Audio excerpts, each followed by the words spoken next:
Welcome, everyone, to Constructed Chaos, where we run our D&D live streams every single Monday and Wednesday at 7 p.m. Central Time, and where today we are about as close to the holidays as we're going to get. So, happy holidays for all of you out there. Merry Christmas for those of you who celebrate, and a Happy New Year to all.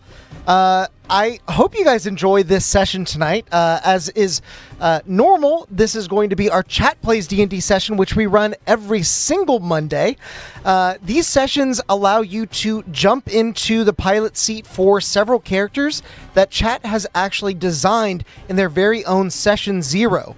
They've been running them through 5 episodes so far, and the 6th one it could be the last. So enjoy the fun while it lasts. If you're interested in how the system works, make sure to type !guidance in the chat for some nifty instructions on how to participate. And then when you're ready, you can use !roleplay to opt into the system so that it picks you to pilot these characters. From there, anything you type in chat once you're piloting a character will be spoken aloud in their voice. And then you can also roll as that character using several commands that I'll help you out with as we go along.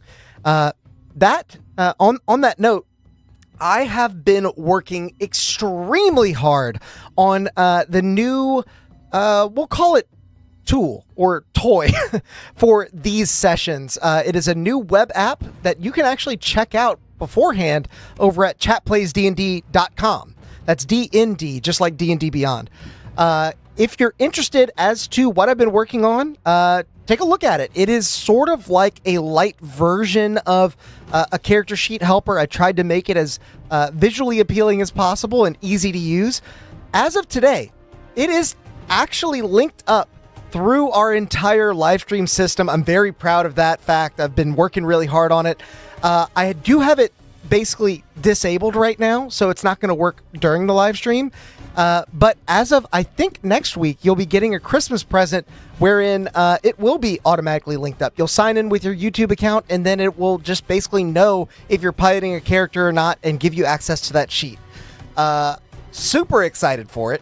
I think it's going to work out really well, and I have even more plans for it as we go along. But before we go too far along, you know I got to shout out our good friends over at Tabletop Beard.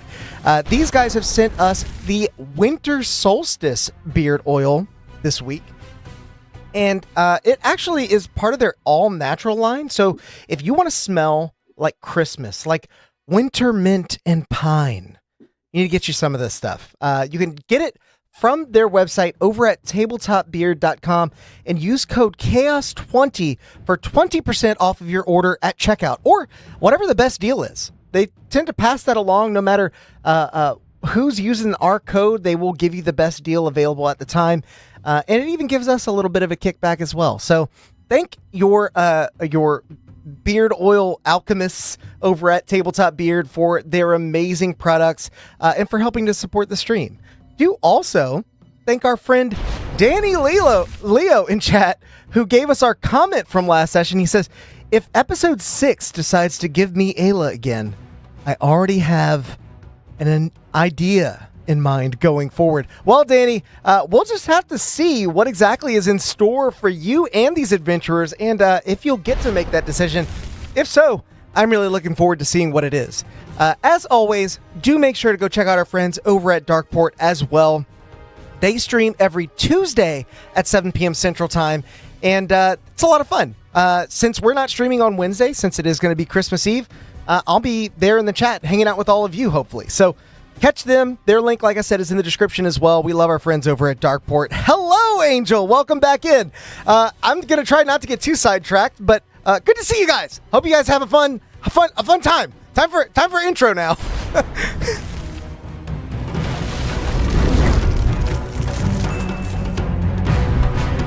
The menacing figure of Rakima reemerges from the shadows, plunging his sharpened nails into Aravin's backside.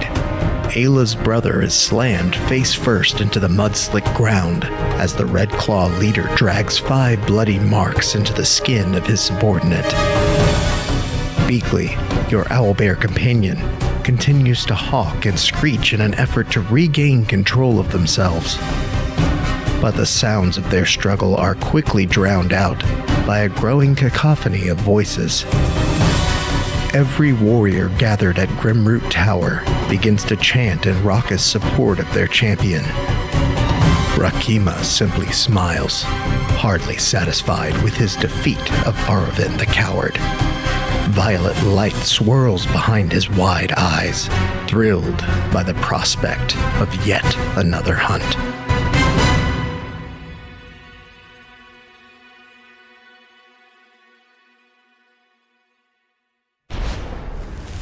Welcome back, everyone. So, on the break, I did forget to give you your points there, Danny Leo. Thank you for your comment. Enjoy your 1,000 chaos points. Use them wisely, as always. As we now rejoin our adventurers, you can see that some of these minis have actually swapped out. I finally painted some gnolls. So we have some nice, shiny new gnoll minis here on the table. As when we last left off, Aruvin, Ayla's brother, who had been corrupted by the Red Claw Order, was basically tested by the leader of the Order, who reappeared from their invisible hiding spot, shoving their claw into Arvin's backside, driving him to the ground, and then scraping along the skin of his back. As he stands, he now challenges the rest of you, somewhat beaten and battered from your combat with Aruvin, as now the rest of the gnolls in the camp begin to chant, Rakima! Rakima! There can be no question as to who this man is, but there is a question yet remaining. We need to see who's going to be piloting Ayla, our paladin, wood elven paladin tonight. That is going to be Zazima, going to be in the pilot's chair for Ayla to start things out. Now, Nyx, we actually left off on your turn, so whoever's going to be piloting Nyx is going to get the first turn in combat here. Let's see who's going to be in the chair for our arcane trickster. Russell Mooney, welcome back, man. And last but certainly not least, we need to see who's going to be piloting our druid, Thalindra, who came in absolutely clutch last session with some amazing wild shapes and ridiculous amounts of healing. So it looks like it's going to be Danny in for Thalindra. Perfect. Danny, sorry you didn't get Ayla, but there's still time. As you all well know, as the session goes along, we will be cycling these characters out, so make sure to stick in chat. Make sure to stay active. The bot only selects people who have typed in the last 5 minutes or so it doesn't select anybody who is just lurking in the chat.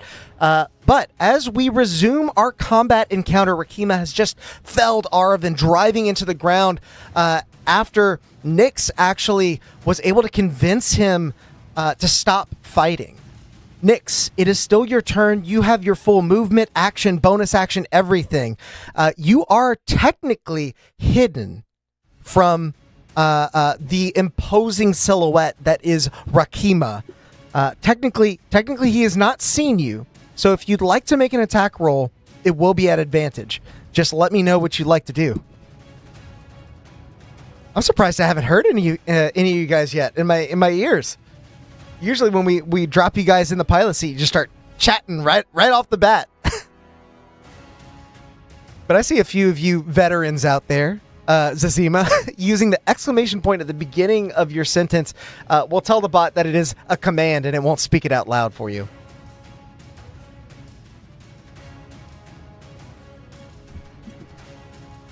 Matt, welcome into the roleplay pool. Yes, join the running. We will have you here piloting a character shortly, I can only assume.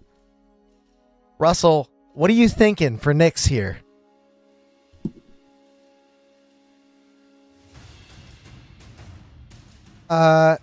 Angel says, so before I ended, I wanted to heal Arvin and hopefully redeem him. And oh, I see. Yeah, and help Ayla. So that was at the end of last session. We have cycled out. So Russell's going to get the final say here. Russell, if you're there, man, let me know.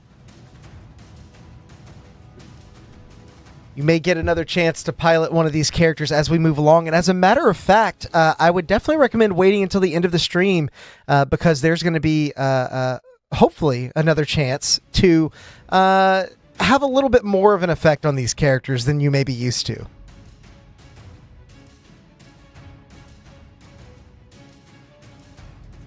Guys, are you able to see the stream? It's not showing up on my screen yet. Danny, it is showing up for us, and I can see it on my end, so I think we're good.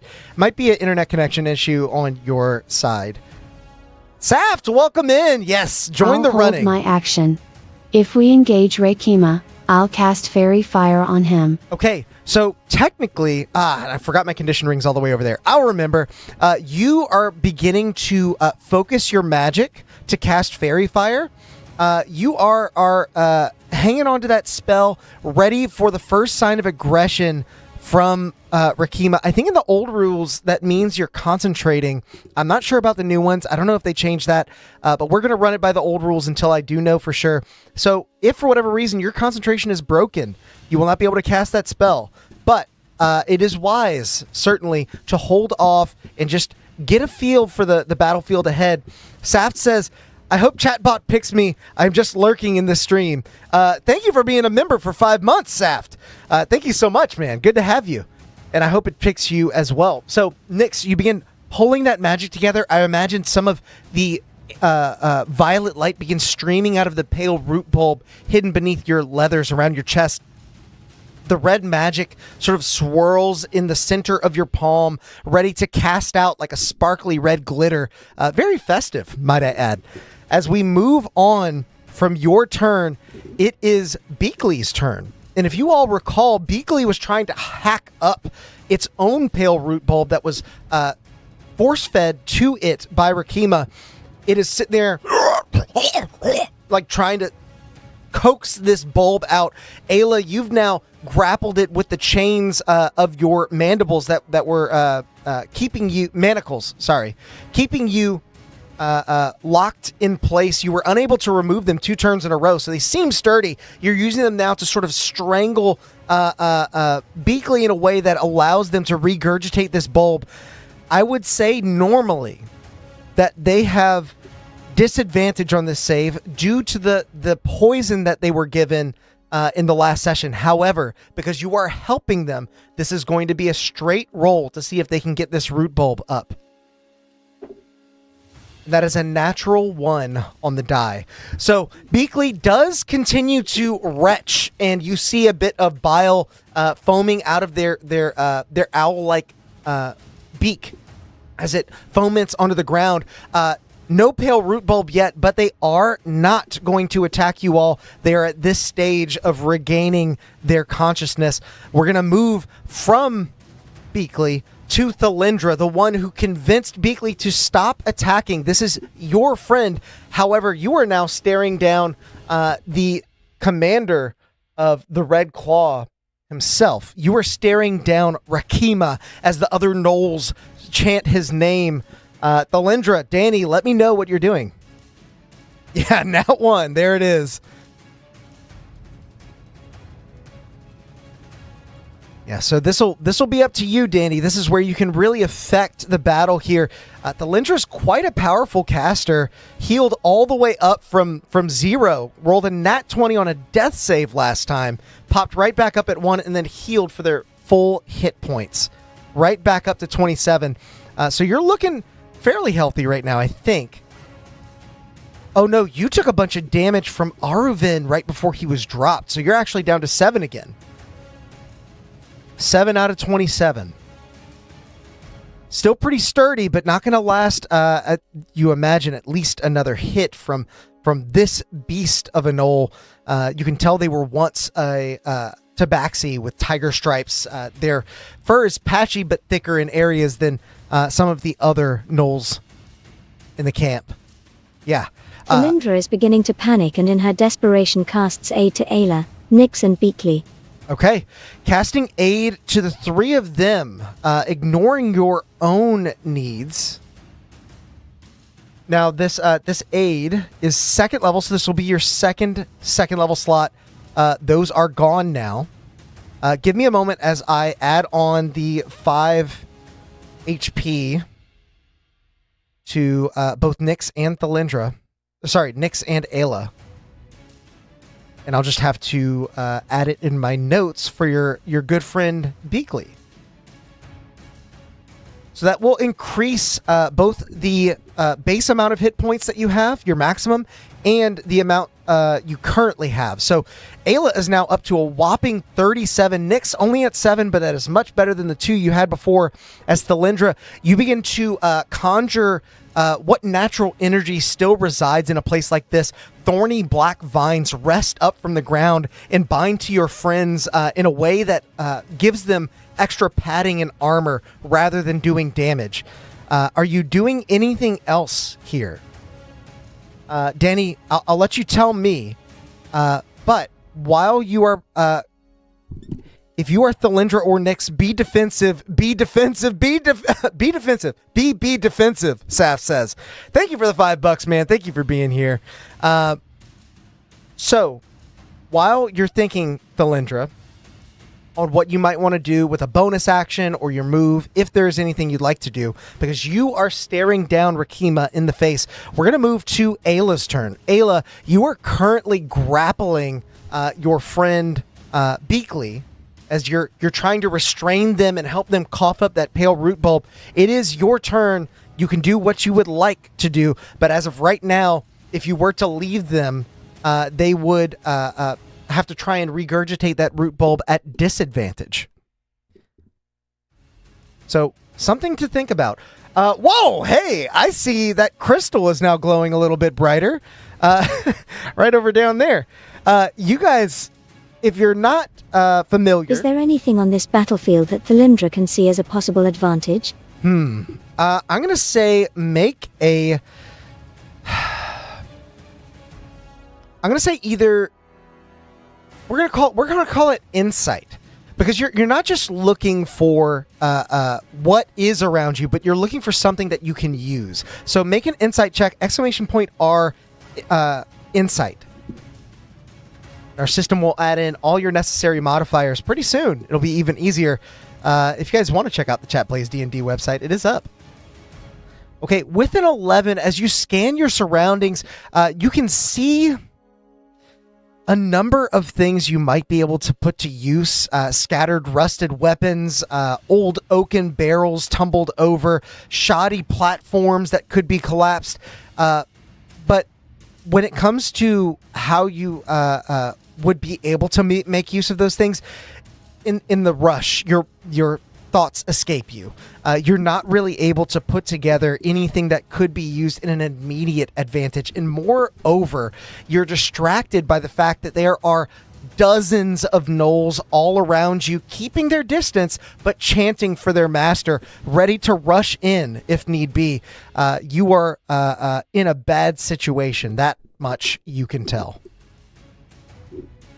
But if you guys are curious what this little crystal down here is, you can use the chaos command to basically construct chaos with your chaos points. It is a big pool that you can dump points into, and whenever you hit a certain amount, that pool overflows and we do something crazy. It's not always a good thing, not always a bad thing, but it is always crazy. Zazima says, I'll help Beakley then. Make sure you're not using the exclamation point if you're trying to tell me something, because I will miss those sometimes. Just if you're like talking amongst each other, feel free to use that. But if you're trying to talk to me, make sure you don't use the exclamation point at the start. But if you're continuing to help Beakley, you stay on his back, continuing to wrestle with him. I am going to say that is... you know what? Let's make it interesting. That's either your action or your bonus action. I'll let you do something else as well, because you're already in that position. You're kind of just holding it. I'll let you do one other thing. I don't want to keep your turn from you. More than anything, I didn't want to force you to like release the grapple or anything. Is that tower climbable to use as an aerial advantage? Certainly could be. It is somewhat collapsed, and I have it partially deconstructed here, but it goes fairly tall. The intro is pretty accurate to the scale of it.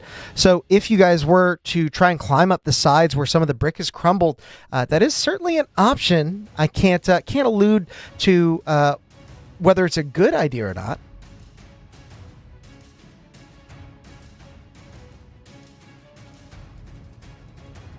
So Zazima, as you continue to wrestle, as Ayla wrestle Bonus Beakley. action, helping Beakley and readying my action with my maul. Okay, so you ready your action with your maul to strike at Rakima. Again, I imagine that's if they show any aggression, and I'm going to go ahead and kind of reposition you so you can be in melee with him. I imagine you'll want to do that. Feeling Beakley as huge and mighty and cumbersome as they are, you're able to sort of rest them as they're trying to get this root bulb out of their stomach. You're able to sort of maneuver them closer to Rakima as you pull out your maul with your offhand. It is somewhat unbalanced while you're continuing to wrestle Beakley, but at a moment's notice, you would be able to make an attack roll with that. So you're holding your position there. We move on from your turn to your brother's turn. Your brother is prone. You hear him groaning on the ground. He's bleeding profusely, but still conscious. I'm actually going to say, in this moment, because of the amount of damage that he sustained all at once, he is not going to stand up just yet. He's also going to wait to see how this plays out. As we move on from his turn, you at least can see that he is conscious, he is still alive, but now it's Rakima's turn. And Rakima is going to turn to you, Ayla. Go on. Strike me. It isn't as easy as you might think. He sees your hesitance and... Why do you hesitate? I promise I mean you every bit as much harm as he meant me. That is going to be, as he reveals his offhand, a claw stained red by your brother's blood, a 24 to hit, which will certainly hit you, Ayla. I do not need to check the stat block, or rather your character sheet. As Rakima drives forward with his claw, you attempt to bring your maul to block it, but Beakley rests against you just as you go to maneuver, leaving your flank wide open. He digs his claw into your side, and you are going to take 14 points of slashing damage and 4 points of necrotic damage. So a total of 18 points of damage to you, Thalendra, as you feel your blood beginning to drain down his already red-stained claw. But something even more unsettling occurs as he begins to push against you. Rakima's attack triggers my held fairy fire. Yes, it does. It absolutely does. And we'll cover that in a second. First, I do want to make mention of the fact that, Ayla, you feel those claws almost puppeteering you via the pain that they're causing as you are now grappled by this individual. He sort of raises you into the air with one bulging, menacing arm. With that, Nyx, your magic releases a spiral of red sparkles cascade out, and I imagine you're trying to position this just so it hits Rakima. He needs to make a dex saving throw to avoid your fairy fire. That, unfortunately for him, is a 4 total. He does not avoid your fairy fire, and things are getting kind of crazy, so I need my condition rings. They're on the other side of the room. I'm going to grab them real quick.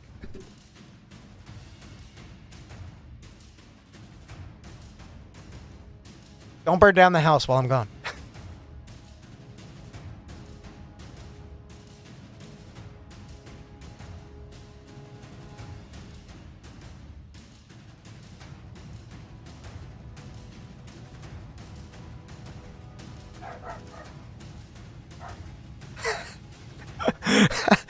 Is everything still standing?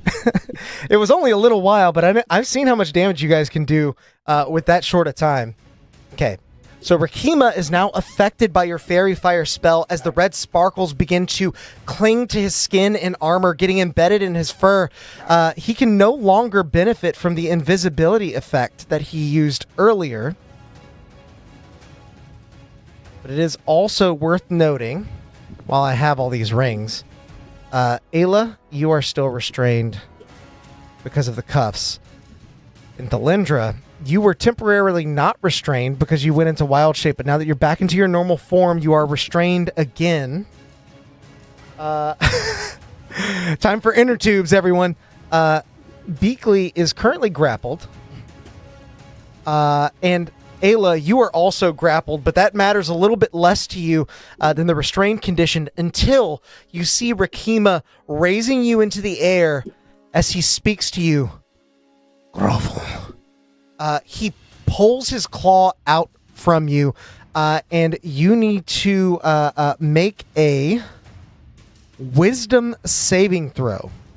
So this will be you, Ayla. Zazima, you are going to type !R Wiz save to see if Ayla can resist. Oh, hang on. This isn't the charmed condition, but it is a charm effect. So I'm going to give you advantage on this. So !R. Oh, sorry. I was too slow. I was too slow and you guys were too fast. Whoa! Didn't even need the advantage. As with a 21, he releases you onto the ground. You crumple for only a moment as your gaze casts long to your brother lying next to you. You've seen what happens to those who pledge their allegiance to the Red Claw, to Rakima. You wouldn't dare. Even if you wanted to become part of this order, you would never swear allegiance to him. It's easy for you to bat away these thoughts and his command as you recenter yourself and stand back up in defiance. We move on from Rakima's turn.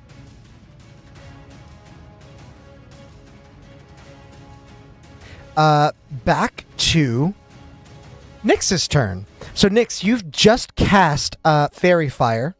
That is causing Rakima to glow. You can attack him with advantage because you can see him quite well. You were hidden already, so that may not play so much a role here. What is this? Something else. What would you like to do? Russell, you're still in the pilot seat for Nyx. Yes, and don't forget, you do have sneak attack. It is an easy thing to forget. Something that my new system may actually make easier for us to keep track of.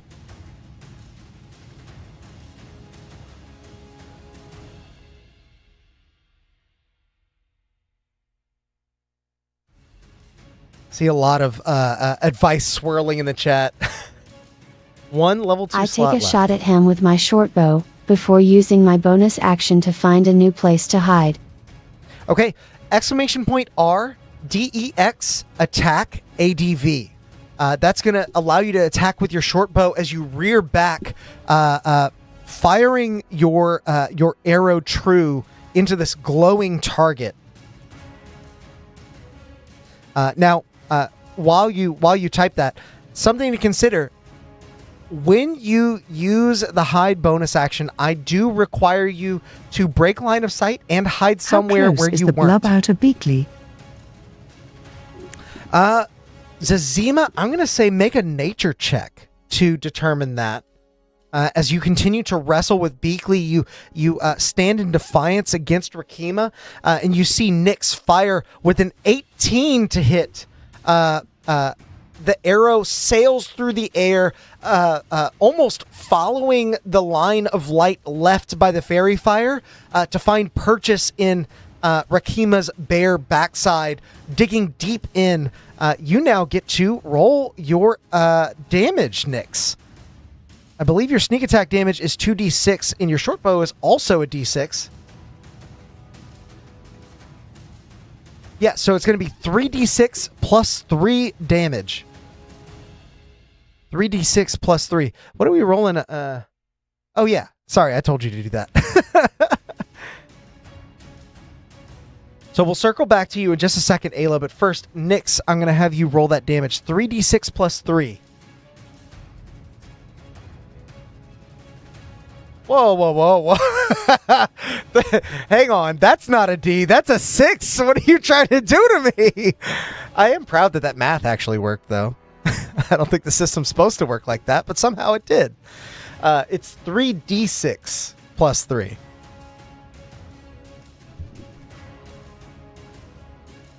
Angel, can you get me out of the queue? I actually have to go. Yeah, no problem, Angel. If you don't type for a little while, it should actually take you out of the running automatically. But if you pop in, I'll make sure to cycle you out for somebody else. Thank you so much for being here, and I hope you have a great, happy holidays. Hope to see you again soon. Looks like Nyx rolled 19 points of piercing damage on that attack. Pretty strong attack, if I do say so myself. Okay, as that arrow digs deep into Rakima, what you see from the other side, Ayla, trying to assess Beakley, is an arrow just... I would be okay hitting him for the other total. Smiley face emoji. Well, that wouldn't have been any challenge, would it? Ayla, as you are still pulling back the reins on Beakley, trying to assess how close that root bulb is to coming up, you actually are distracted by the arrow that just...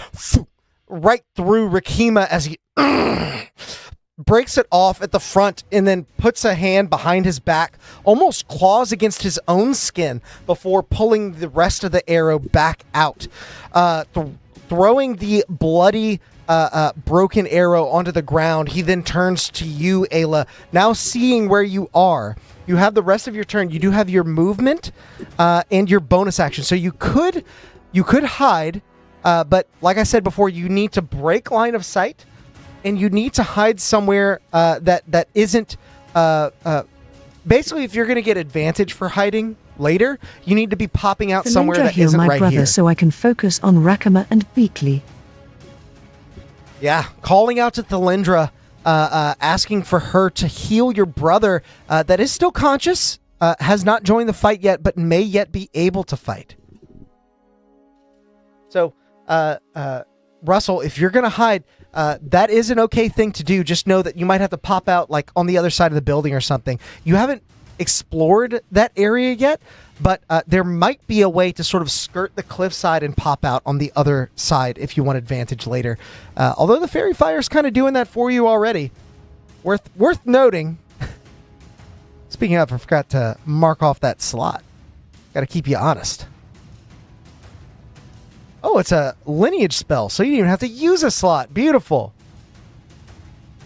This concentration, though. Whoop. So, that'll be for you, Russell. Let me know what you're doing. But, Russell, as you think on that, it is now Beakley's turn as Ayla continues to help them regurgitate. Beakley is going to roll another save. Straight roll. Okay, last time we got a nat 1. This time we got a natural 20. Look, I don't know if I can turn this camera all the way around. You guys get a little behind the scenes here. Look at that. Nyx tries to skirt the edge, Beautiful. hoping to find a good enough hiding spot. Okay, Nyx, you begin trying to skirt around the edge, but now that I've moved the camera, you can probably see it's a tight gap. I'm going to have you make an acrobatics check to make sure you don't go tumbling over the cliffside. So, exclamation point R, acrobatics. Yeah, I like that I can show you guys my dice now. So, with that natural 20, Nyx, as you turn to start skirting the edge, you finally hear sort of an unsettling as the root bulb is...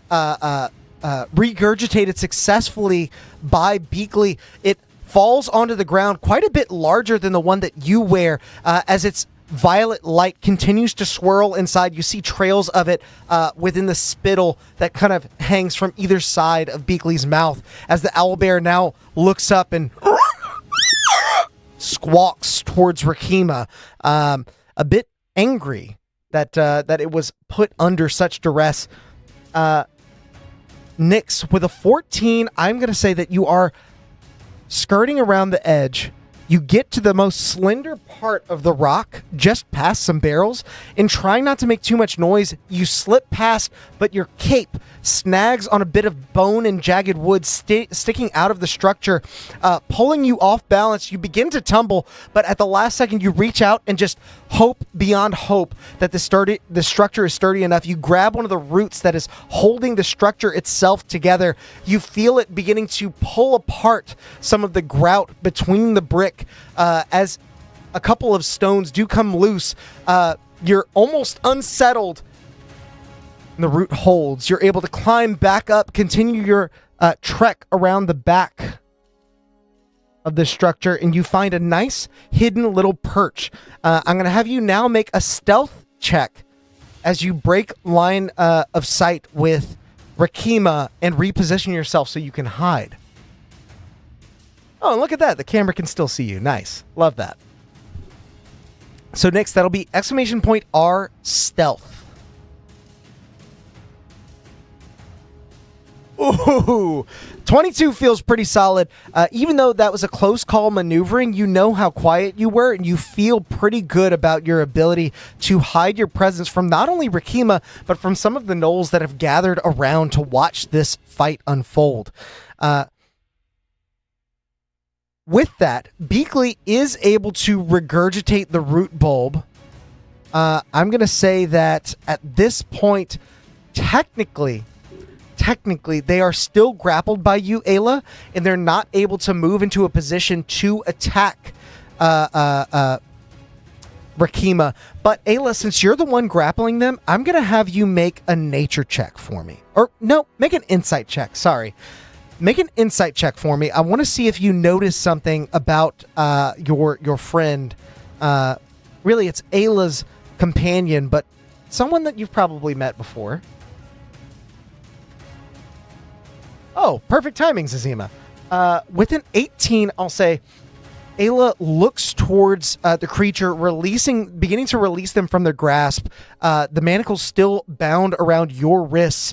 You see the fire returning to Beakley's eyes, ready to attack your shared enemy. And you gather that they are holding their action to make that attack for when Rakima gets within 5 feet of them. So you may be able to either wrestle Rakima towards Beakley or maneuver them there some other way, but that is how you might get some extra attacks in on this leader of the Red Claw.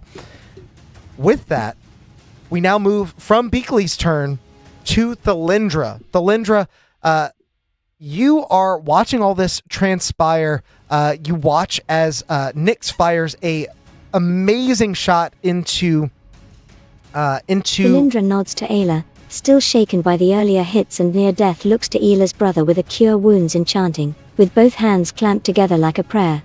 Rise. We need you. Okay.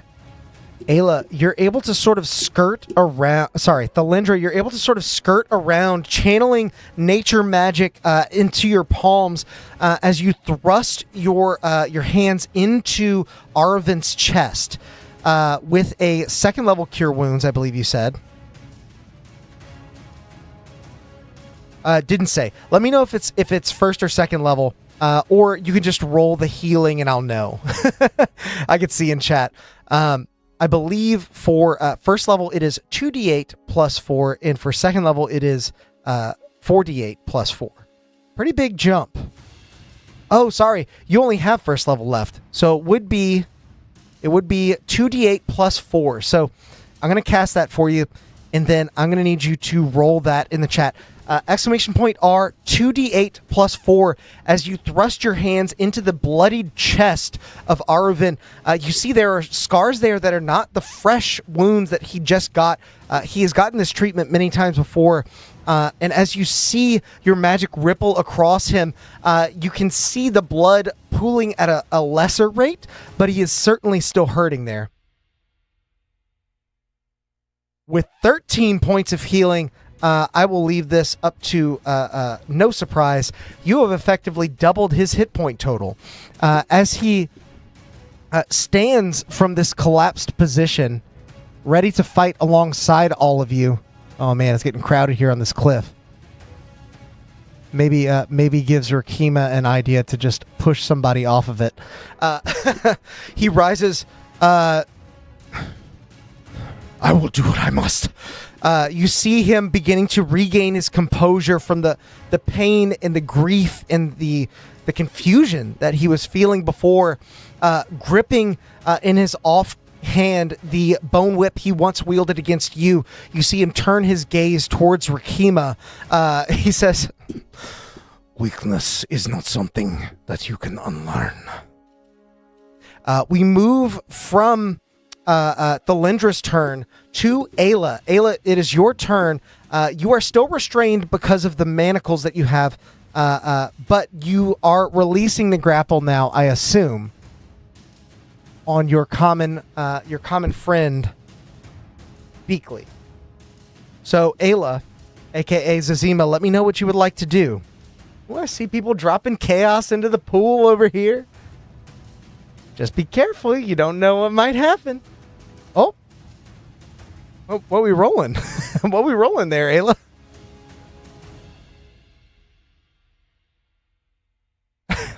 Ohana means family, and family means no one gets left behind or forgotten. Absolutely. Including Aravan. So far.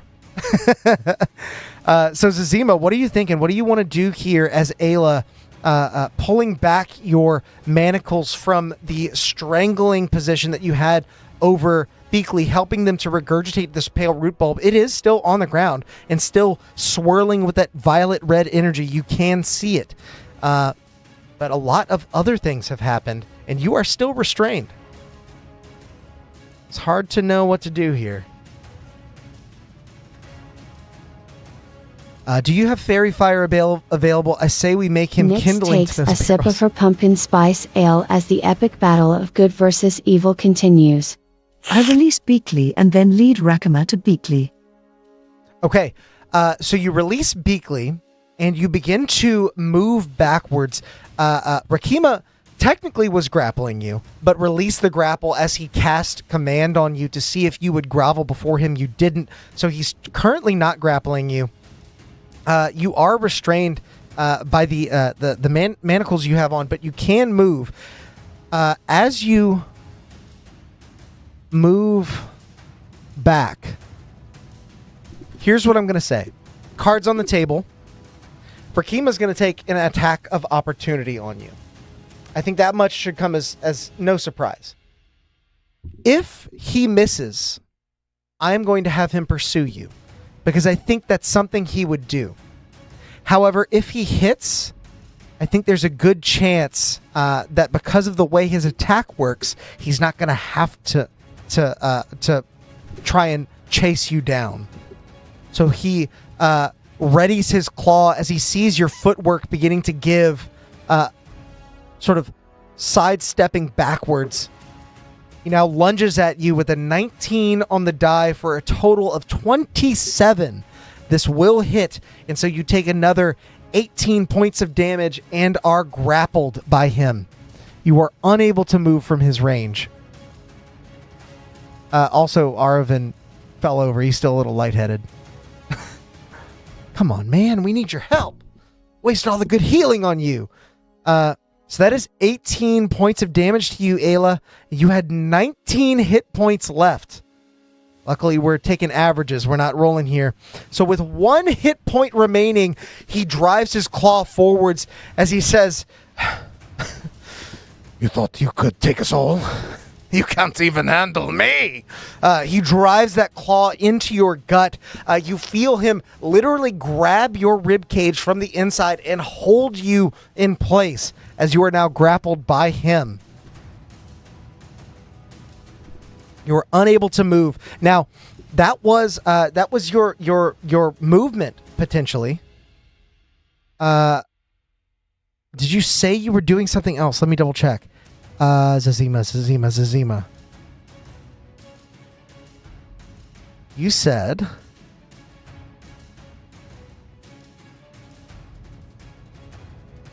yeah, you release Beakley, and then so you still have your action and your bonus action.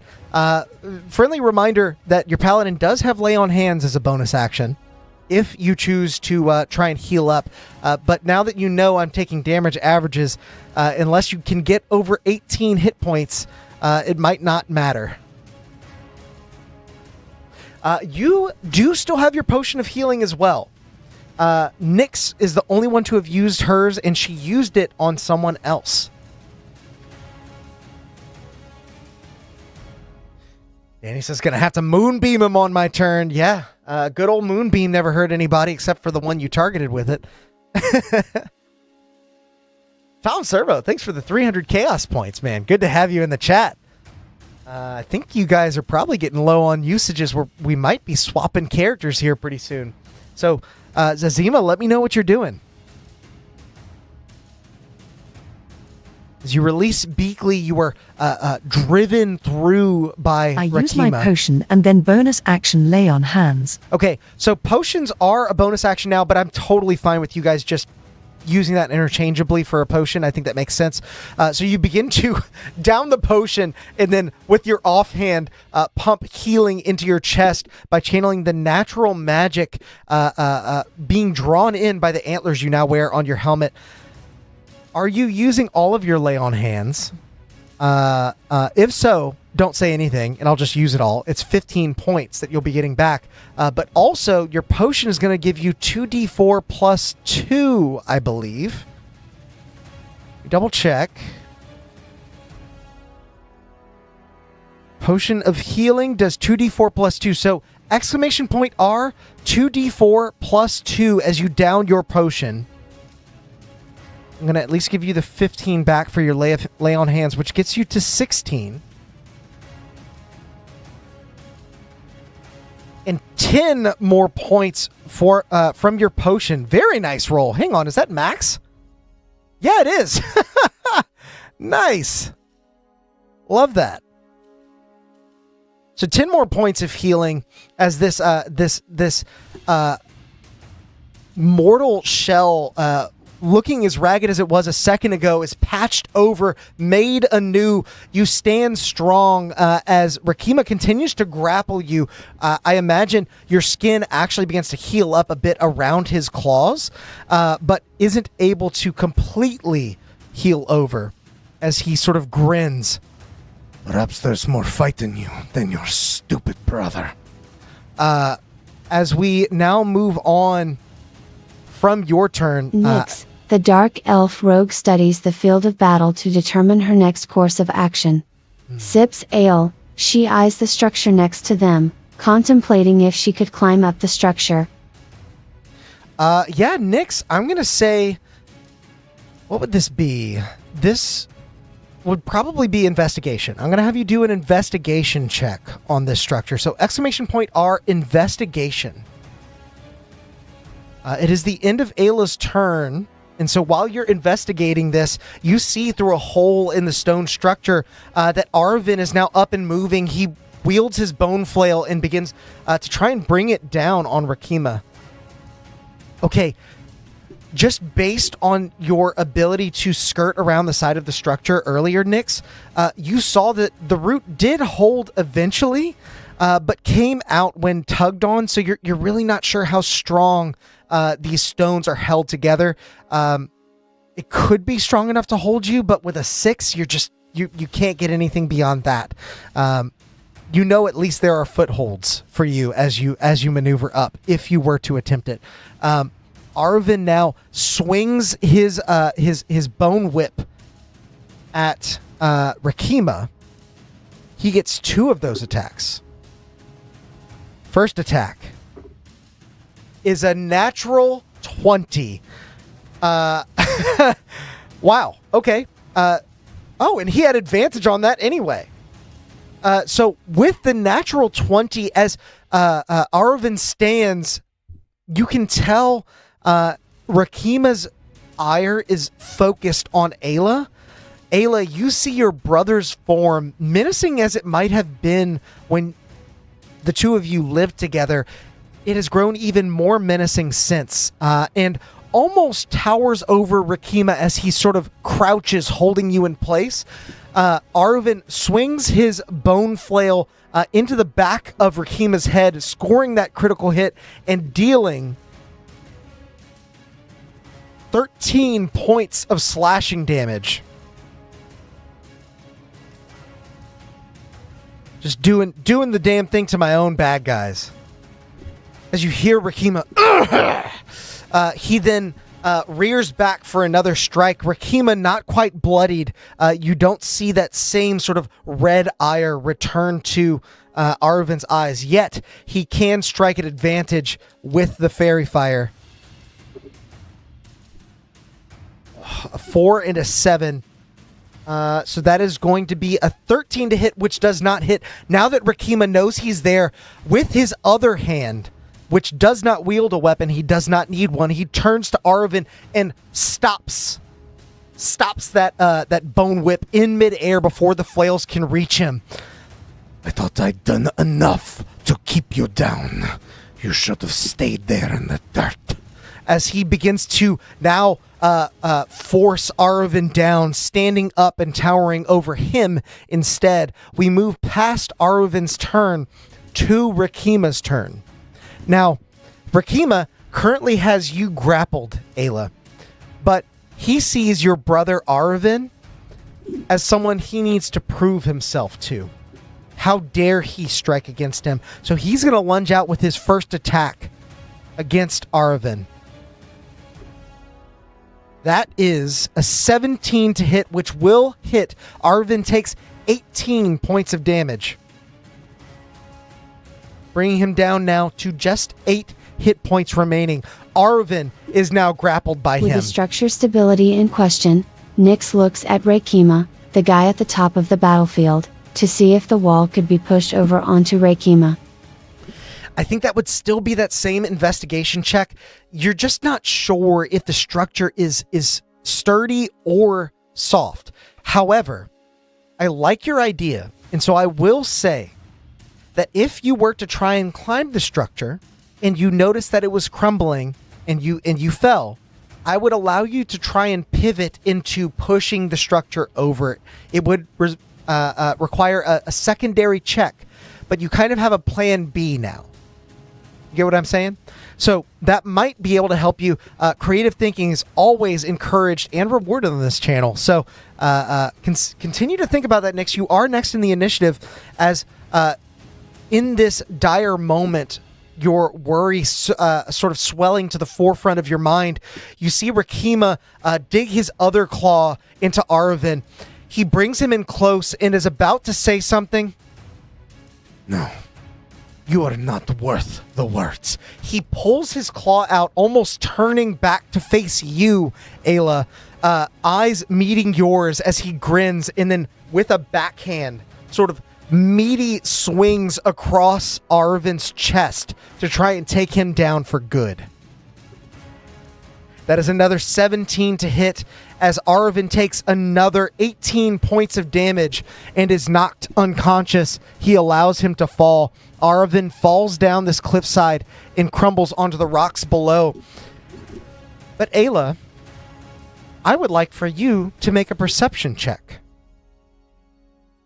Thalendra, you can make one after Ayla as well. I think either of you might have noticed this, but Ayla first and foremost. I want to see what you see.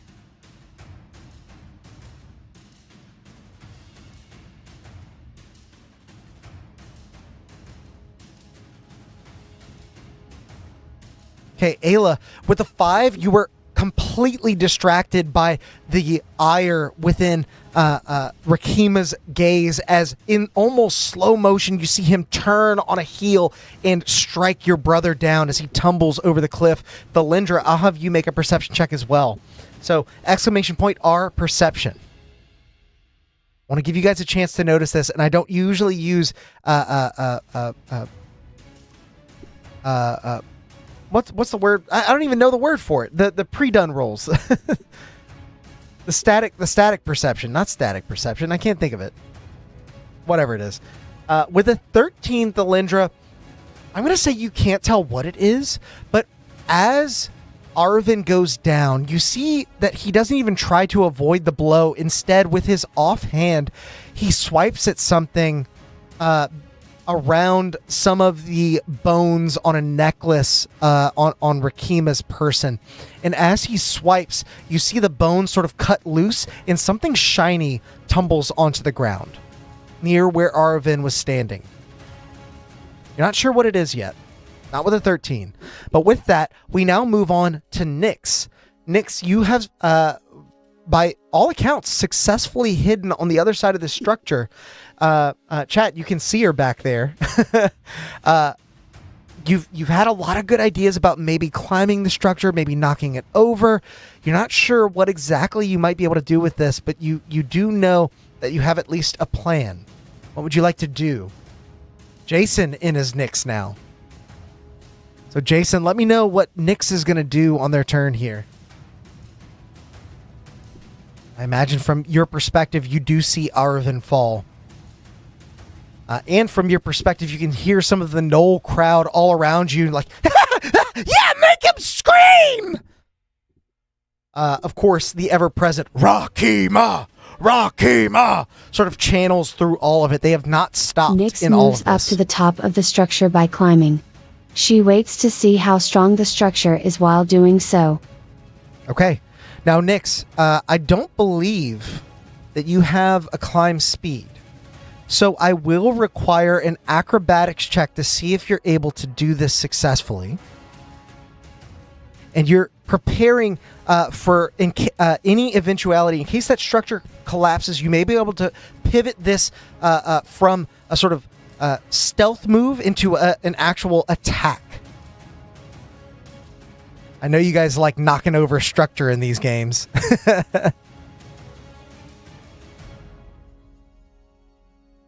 Zima, welcome back. Back from helping my dad. That's so nice of you. So, Jason, make an acrobatics check for me. It'll be !R acrobatics. Straight roll, because you investigated this and you've done some maneuvering around the structure. So you have some familiarity here, but not quite as much as you need. Danny says bury him.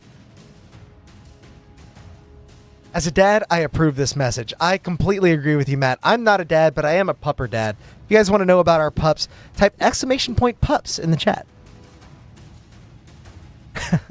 I'm not a dad, but I do have lots of young cousins and little nieces and nephews. Bad choices? Don't make bad choices. Dad would not approve. So Jason, if you're there, I need that acrobatics check from you. !R acrobatics. To see if you're able to scale the structure without falling down and possibly causing yourself a little damage.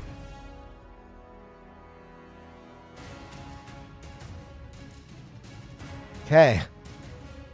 All right, with an 18, as you place yourself on the structure, you do feel there's a little bit of give here. However, some of the substructure that you can now see, now that you're close up, the scaffolding that's been sort of tied into the main structure is almost reinforcing it. So while the bricks themselves are loose, the overall structure is fairly strong, and you continue to climb up to the top. So for the sake of tracking where you are, I'm going to put this back. I probably need to grab your mini first.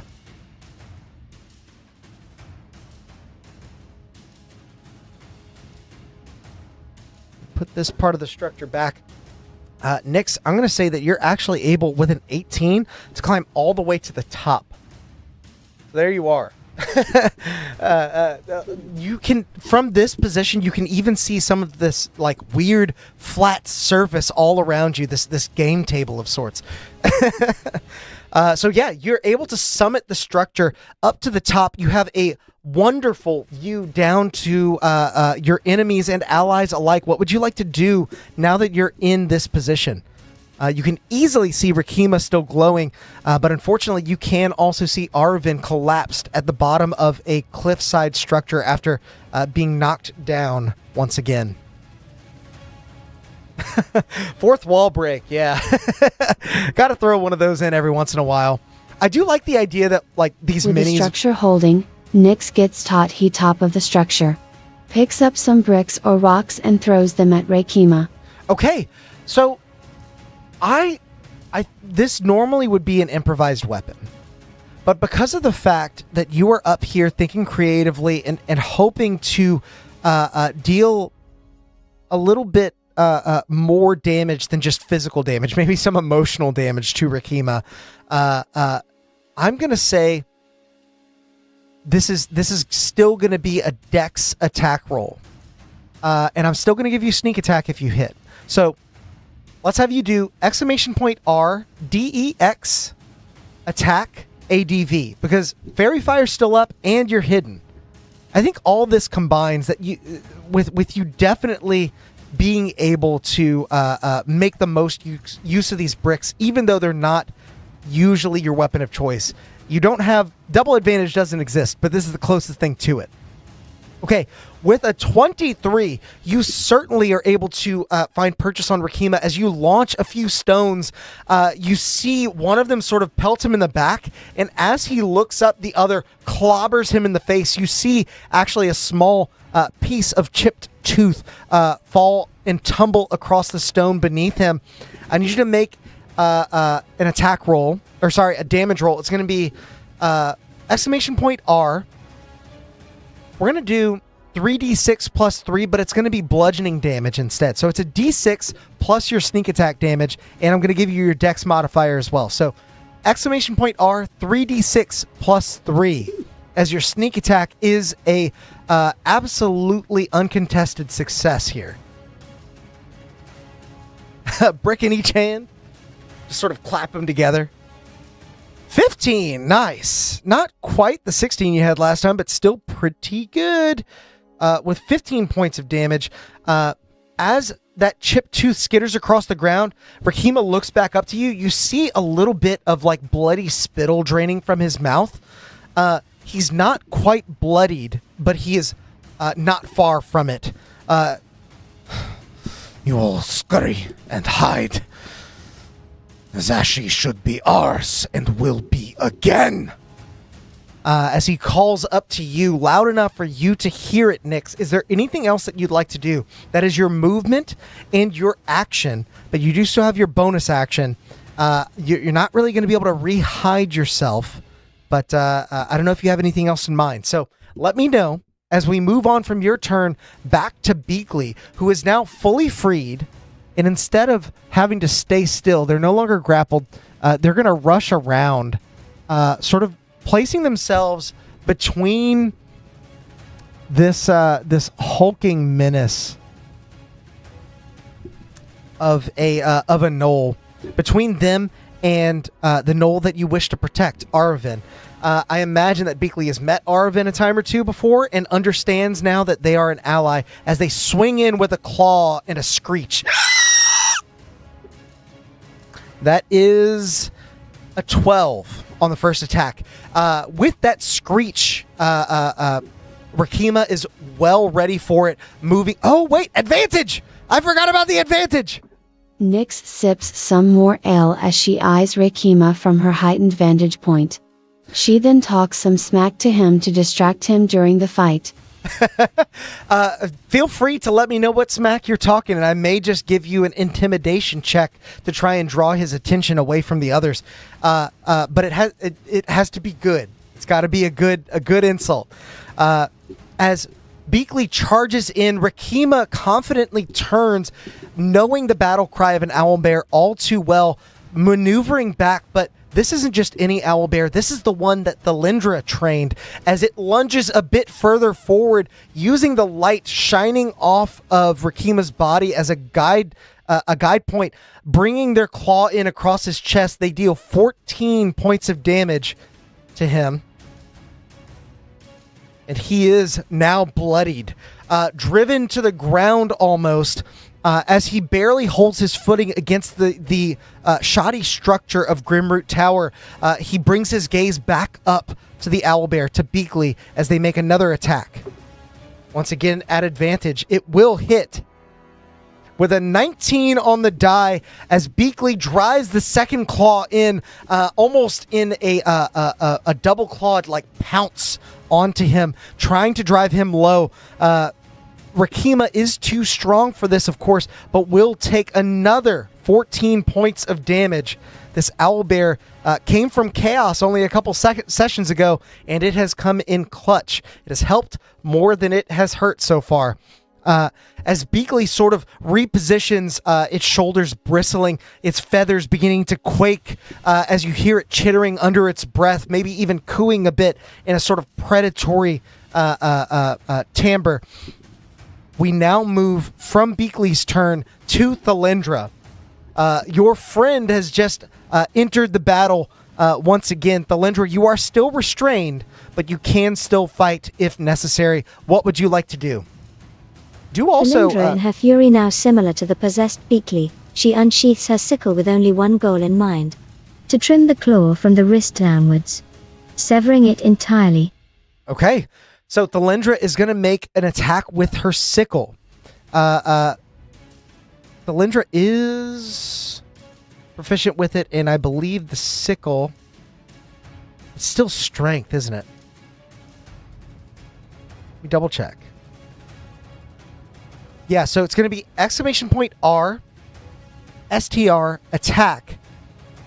And it's going to be straight roll. Yeah, no disadvantage or advantage because he is glowing.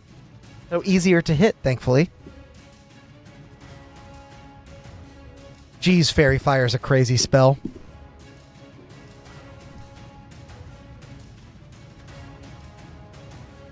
Okay, with a 10, as you bring your attack to bear, you brace the sickle in both hands, even though it is a one-handed weapon, and sort of clumsily swing it forward because you're still restrained.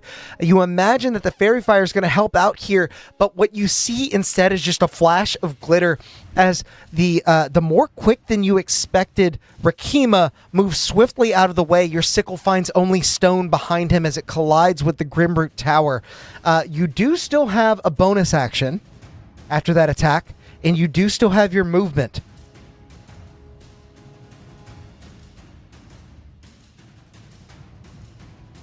You see, I imagine, as well, don't forget, you did notice something on the ground earlier. I don't know if you want to check that out, but you do see, as you kind of look around, some of the gnolls beginning to press in a bit more as Rakima holds out a hand. He says, "Back off. The hunt is mine." They sort of respect his authority as they reposition within their ranks and continue their chant, though you do hear some of the gnolls beginning to falter, perhaps beginning to worry that this combat might not be going the way that Rakima wants it. Kick his booty! So, Thalindra, while you think about bonus action or movement, just let me know if there's something else you'd like to do. But Thalindra Ayla grins as she steps back as a distraction while flipping him the bird. Okay. Thalindra is going to step back. I will remind you, you are currently still restrained, so this attack roll is going to have advantage against you. As you step back, he continues to grip Ayla with his offhand, and he's going to swing another claw at you. That is a 21 to hit, which will hit you. Thalindra, you take 14 points of slashing damage and 4 points of necrotic damage, though that second 4 does not matter so much as you fall once again.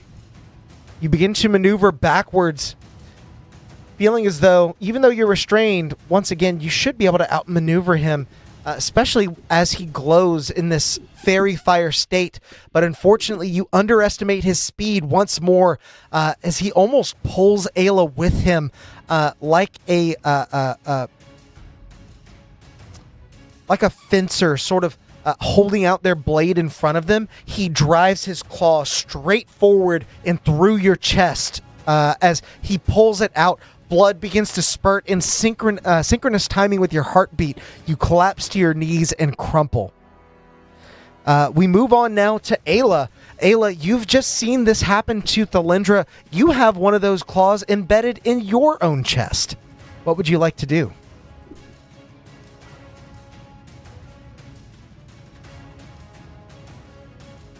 Yeah. Opportunity attacks are pretty grave. And I will say, Rakima may be bloodied here, but he's been focusing a lot of his efforts on other characters so far. He's been focusing on Arvin. He's been trying to get the owlbear under control. This might be the first time that you're starting to see what he can really do.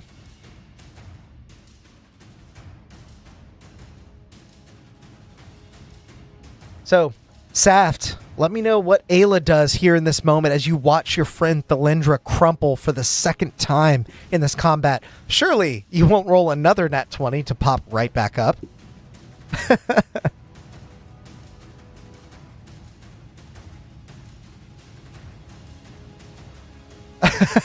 I owe everyone an apology on that. No, Danny, it's okay. You did steal their reaction. That is something worth noting. And, you know, a little bit of a life hack here to take, or sorry, a little bit of a game hack to take the 7 points of damage that you had, what would have been 18 for someone else, potentially, only deal 7 to you if you get healed. Something to consider. Though I think you're the only one with a healing potion left. Your allies are aware of it, but they'd have to get there and force feed it to you. ChaosBot reminds you to subscribe to the channel if you haven't already. Like the video, all that good stuff. It helps. I am yelling like an angry sports fan at home. I attack this creature Rakama, and if I hit the fucker, I smite Gim. Okay, absolutely. You are still restrained, but Rakima is also glowing, so it will be a straight roll. So exclamation point R, STR, attack. And we're going to know that we're smiting this dude if you do hit. He's done a number on you and your friends, not only physically, but emotionally as well. He deserves to have this dealt to him. Oh, and the natural one rears its ugly head. Ayla, as you rear back with your blade, Rakima is just too battle-hardened to be distracted by dropping another opponent. His attention is back to you in just a moment, and when you swing your weapon, he uses his muscular arm and the grapple he has on you to maneuver you off balance. Heroic inspiration, Saf asks. That is it's a good question. I don't think you guys had heroic. You were able to get that. What is Ayla thinking about as this attack looks like it's about to miss? How does Ayla give herself heroic inspiration here? If you can convince me, I might just let this slide. But it's got to be real convincing, Saf. It's got to make a lot of sense for Ayla. It's got to be... Whoa!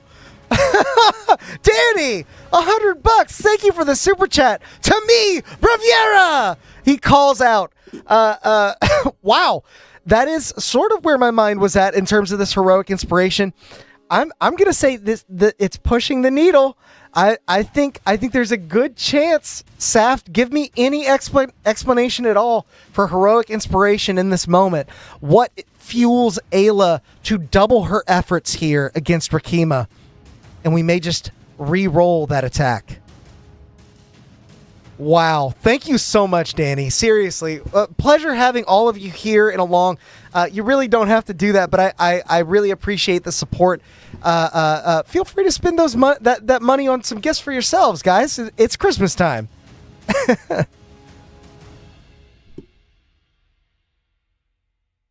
More than anything, just love having you guys along for the adventure. This is so much fun for me. As much fun as it is for you, I promise it's doubly so for the DM. Whoa, it just dropped a ton of points into chaos.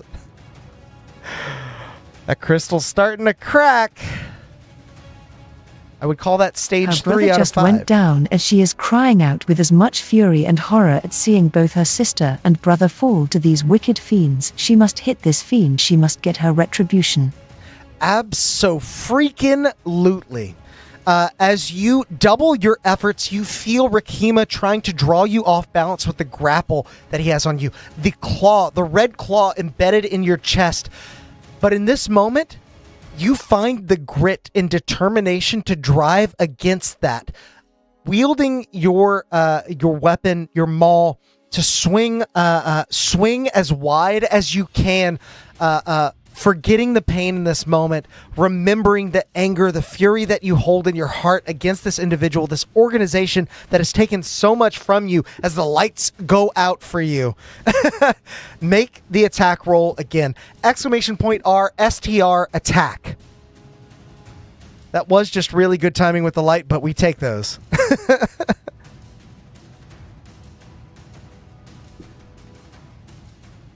Oh. 24!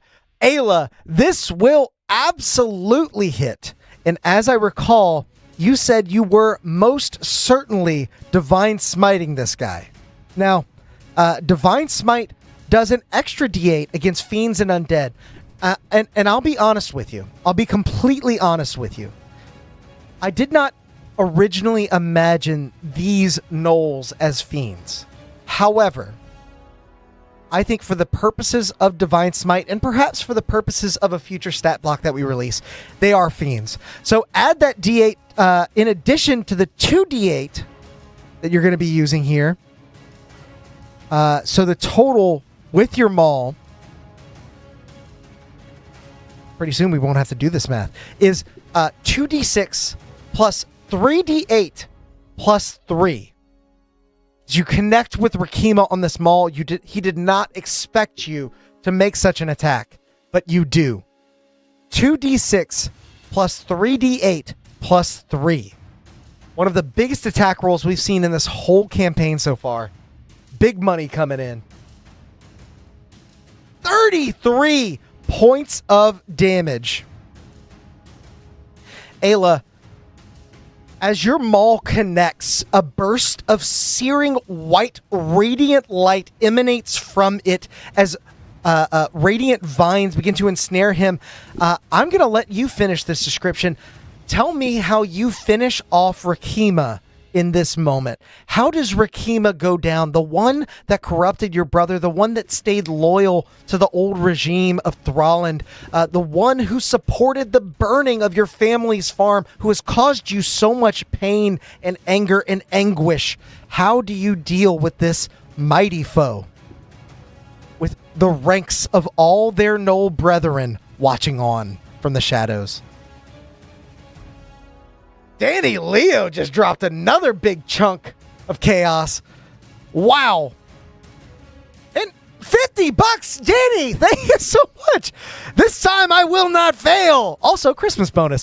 Thank you, Danny. Thank you so much. I don't know what else to say. Seriously. Thank you so much, all of you, for Danny, did you donate 100 twice? Danny, you absolute madman. I will like for that damn crystal to break. To me, Riviera. He's trying to call in the pixie. Danny, thank you so much. That's $250, dude. That's a lot of money. Pump the brakes, maybe. But I really, really appreciate that. Appreciate you being here. Appreciate you helping to support the channel. And appreciate more than anything your collaboration on this epic, epic story. Saft, you do still get final say on how Ayla deals the death blow to Rakima here. But Danny, you get an honorable mention, a feather in your cap. Wow. that seriously might be the single most total from anyone in any of our streams. Holy crap. Danny, it's getting closer. Zazima's now contributing. There's a frenzy. There's a frenzy afoot. Saft, I know you're thinking really hard on this one. It's cool flavor. Definitely don't want it to go to waste.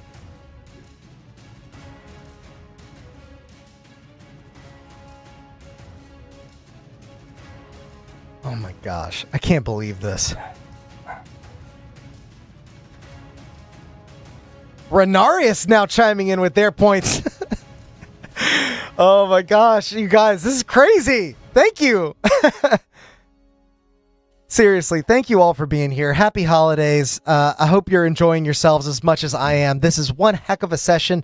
And I didn't really get a chance to say it last time, but thank you so much for being a part of last week's session. I know I kind of alluded to it in chat. It was kind of a crazy day for me. Specifically, had some family matters that we had to tend to, and having all of you along for an amazing adventure really lifted my spirits. Thank you so much. More than anything, love having y'all here. Oh, sounds like the dogs are barking. I think that's probably the best representation of all the gnolls watching as they begin to growl and bark at the sight of their leader falling.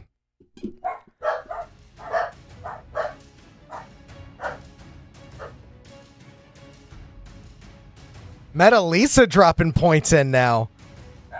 Lindsay Steely dropping in points. Speaking of chaos, puppies. I wrote it several times now, but it's not showing in chat. Oh, what the heck? I wonder if it's like the maximum character limit or something. If you'd like, I can take over there, Saft. I'm sorry for the issue there. It might be a YouTube problem. I have noticed, obviously, there is a character limit on chats. I wonder if that might be part of it. Maybe try a short and sweet version for us. I'm dying to know. Oh my gosh. That crystal. Getting scary. Yeah, there is definitely a character limit.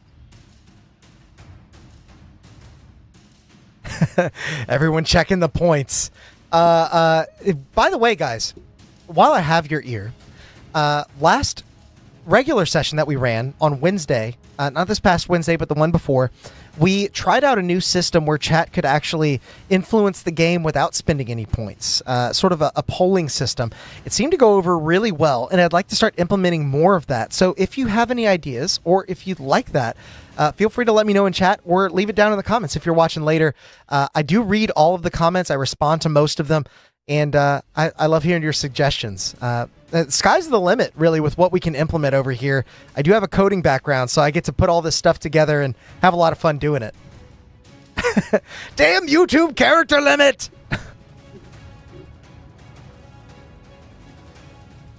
Sam said, no, I made a violent description. Oh, that's what happened. Okay, well then in that case, Saft, I will say as your maul connects... Danny, I said, to me, please, Braviera! $20. Thank you, Danny. Thank you so much. Ayla, as you connect with your maul, these radiant vines beginning to ensnare Rakima, you see the light in his eyes wash over white as the red is chased away from them. A bit of wherewithal returning to his gaze, as if to say that he would not have done anything differently, or his goals might have stayed the same, but he might have chased them differently if not corrupted in this way. As you drive him to the ground, there is an odd silence that sort of ripples across this open field of swamp. You turn to face your sisters, one of them still unconscious and bleeding out, as something else suddenly catches your periphery. The crowd of gnolls begin to growl and surge all at once. In this moment, you see a hand grasp something just beneath where Beakley is standing, dragging it to them. Bonus Arvin. action, lay on hands, brother. You did use all of your lay on hands earlier.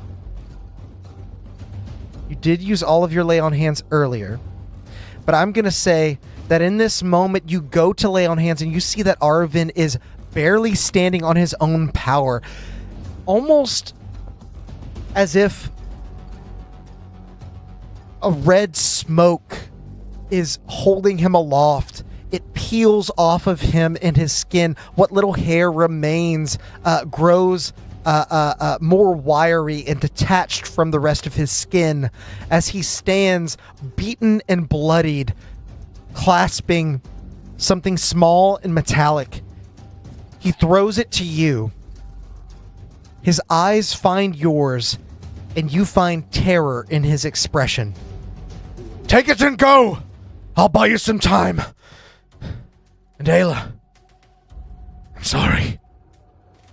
He then turns back towards the Red Claw warriors, bloodied but still standing, and plants himself between you and the howling horde. Thalindra is still unconscious. Nyx is at the top of the roof. You stand there clutching this small key next to Beakley. What do you all do? She's just there wondering why the ground is so comfortable here. What is everyone doing? Thalindra, because you were next in initiative here, I'm gonna have you make that death save. Or you weren't next, but I think the initiative order would have rolled over. So, exclamation point R D20 from Thalindra. This will be you, Renarius. Jason's That's calling a 20. Gather our fallen and make a hasty retreat. It certainly is. Says the fallen.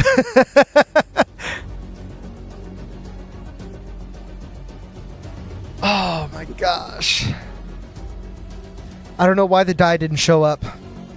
A 19 is a success, but it is not the 20 that you were hoping for.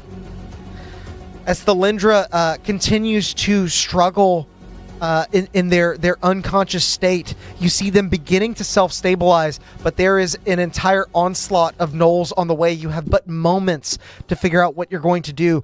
Nyx, Ayla, what are you doing in this moment? I imagine Beakley is beginning to sort of maneuver over towards Thalindra and sort of nudge, almost trying to pick them up on her back.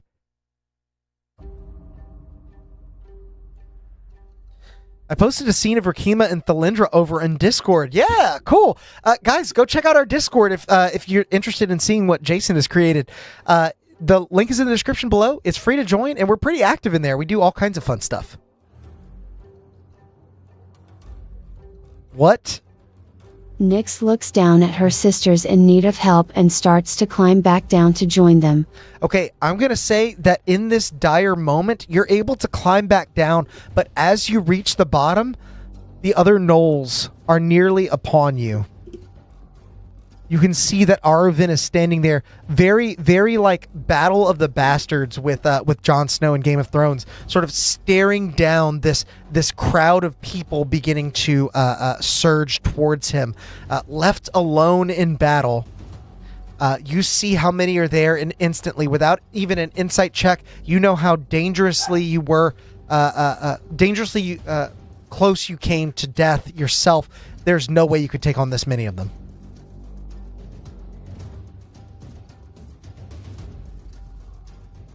So, Ayla, what are you doing in this moment? You clutch a key in your hand, though you may not know what it's to.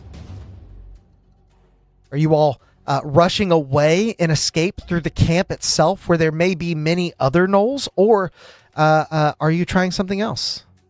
There are other answers to this problem that you've been presented. Though the only one that matters is the one that you come up with yourself.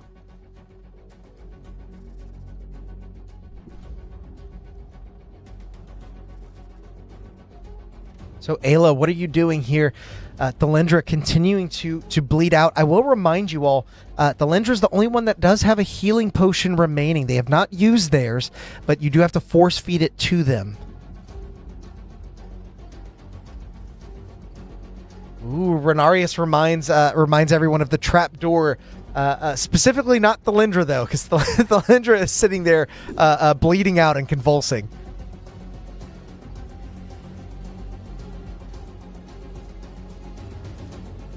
Oh, Danny. I will use my action to cast Cure Wounds on her. Okay. So, Ayla, having just a bit of time to react to what your brother is doing to help all of you, I think that's the general chat, so that where I post most. You cast Cure Wounds. It is going to be 2d8 plus 3. So go ahead and roll that for me. Exclamation point R, 2d8 plus 3. As you see the first few gnolls reaching Arvin, he's using his whip to sort of drive them back. Almost like Indiana Jones wielding a torch against some great monstrosity. So Ayla, Jason, this is going to be exclamation point R, 2d8 plus 3. I want to see how much healing Thalindra's getting here.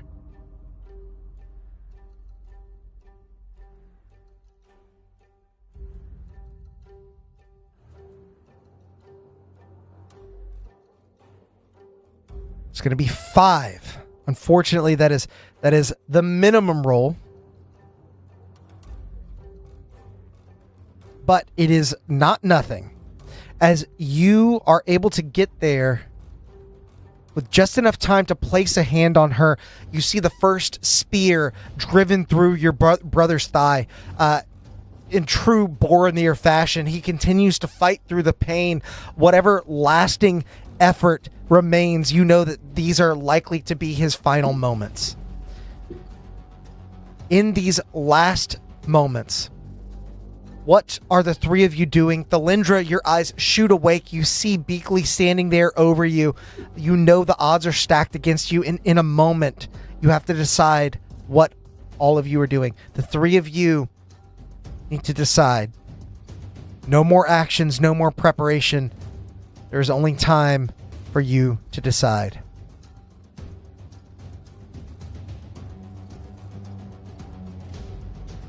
Let's make for the trapdoor.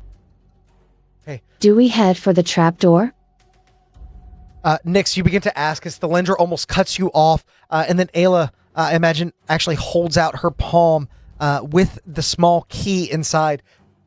Nyx, you've seen this before. You've seen this key. You know it opens the lock to the trapdoor that leads into the warrens of the Hidden Hand Syndicate. You look around you as you see gnolls stacked in groups in every direction. But you don't know what might await you beyond the threshold of that trapdoor. Ayla feels the rush of divine power run through her veins and into her brow. She kneels down next to him as his life fades away.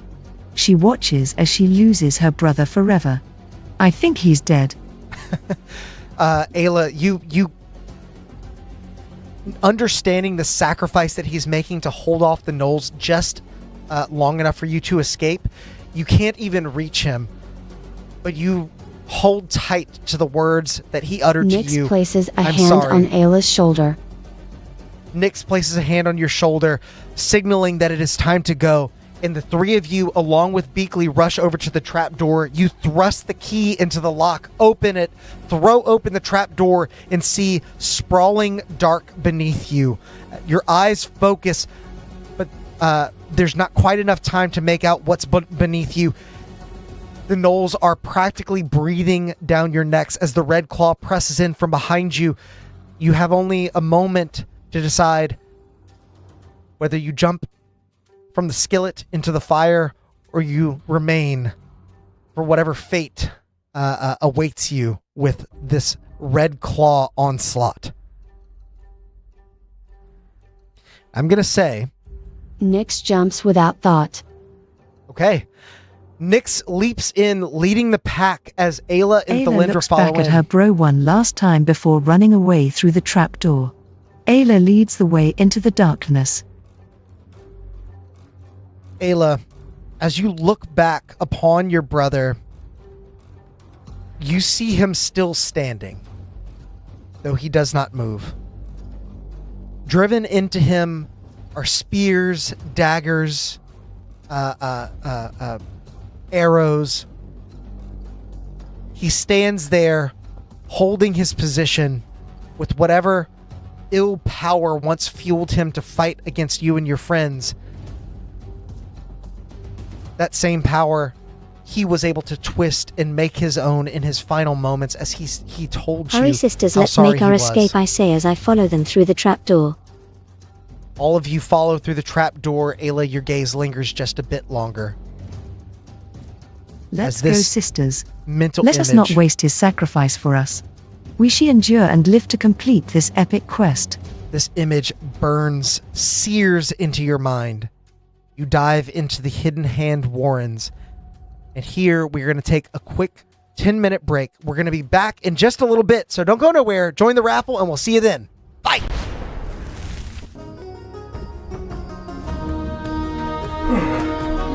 Oh, terribly sorry. I didn't know anyone would be here while the stream was running. Give me a moment to tidy up. It's much better. Well, while you're here, we might as well take a moment to thank all of our members for supporting the channel and bringing this stream to life.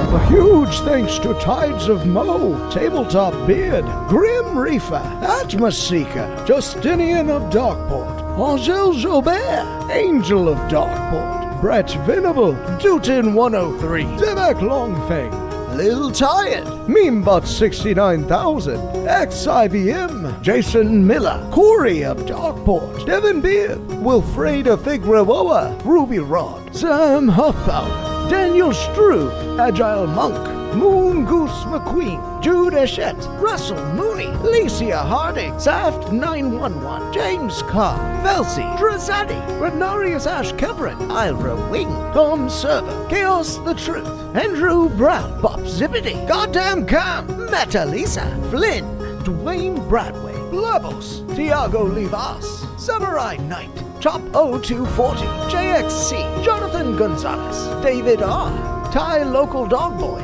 The Boom Master, Rotten Apples, Joe Zielbauer, Renegade, Bi-Coastal Gaming, Gabby Owen, Colwyn's Tabletop, Bear Knuckles, Morgan Feemster, Gian Oritz, T0 Ninjinka, Jerome Grant, Ether the Chewinga Who, Dino, John Royal, Lance Parrish, Iago Sousa, Onward Scenario, Yoda Sitlo, Wheeler, Ailford, Bohica, Michael Perry, and Inspired Camel.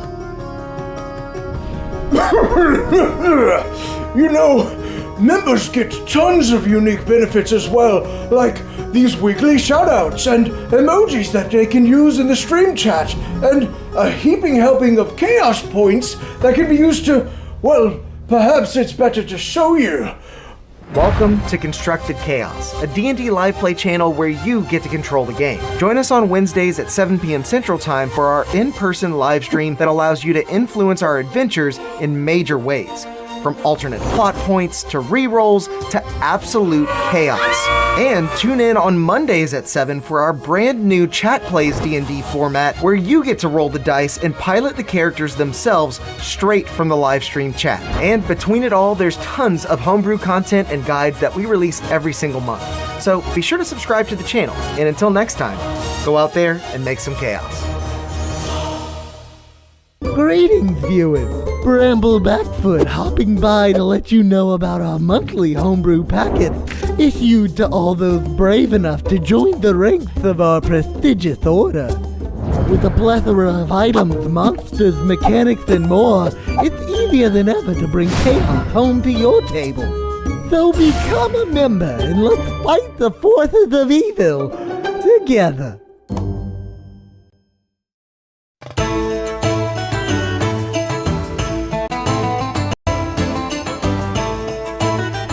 Thank you, you're all too kind and the drinks are on me tonight! Ha ha ha ha! Oh, you must not have enabled gifted memberships! Let me show you how. Ha ha ha ha! What you'll want to do is make your way over to our channel page and then add /allow_gifts. From there, you can turn on the toggle for free stuff and join in the chaos. Ha ha ha ha! Now for my next tune, a little ditty about a dead necromancer named Pinky. Hello, Drazad here.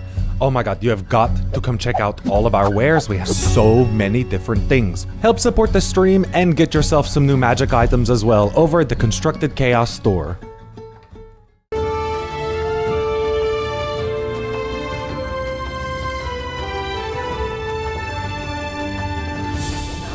Perfect beard brew, perhaps lizardwort, or giant scorpion venom, and a watcher's eye stalk. And just a little dust of undryness. Not on his crafting table!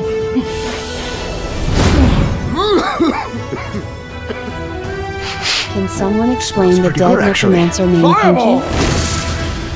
Bring home the chaos of juniper forest and magical embers with my own personal beard products in partnership with Tabletop Beard.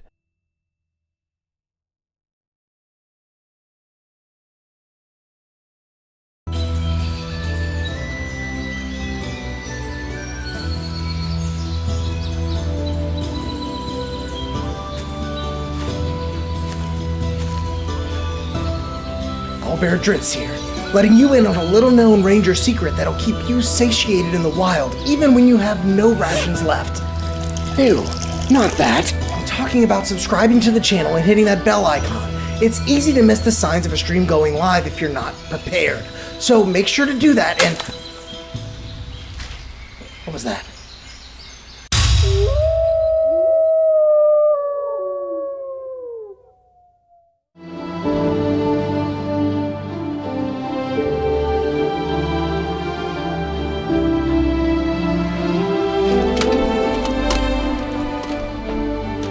Hold it right there, adventurer. We're looking for some deviants that refuse to like this video while they're still watching. You wouldn't happen to know anything about this heinous crime, would you? Well then, as you were, but stay out of trouble.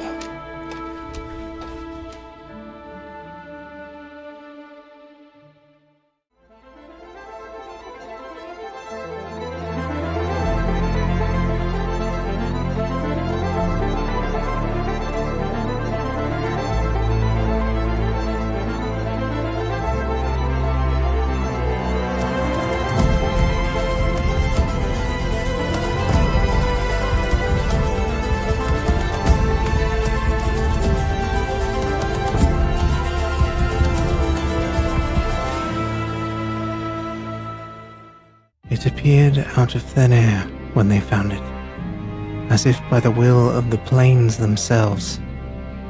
A curious and mysterious bauble that has turned up time and time again throughout the ages.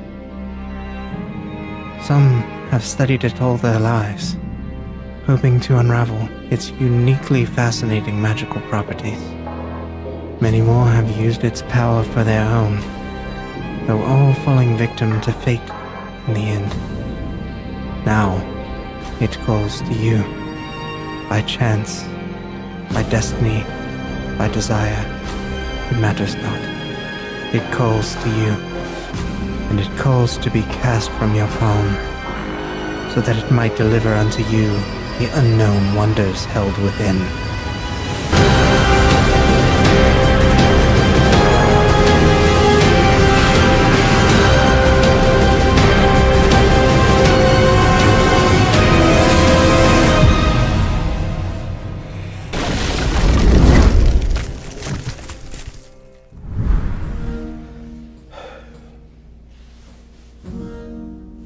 How much longer are they going to...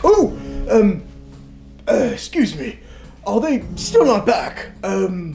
Wait there just a moment. I'll fetch them for you. The little chaos gremlins. You have people waiting, you know!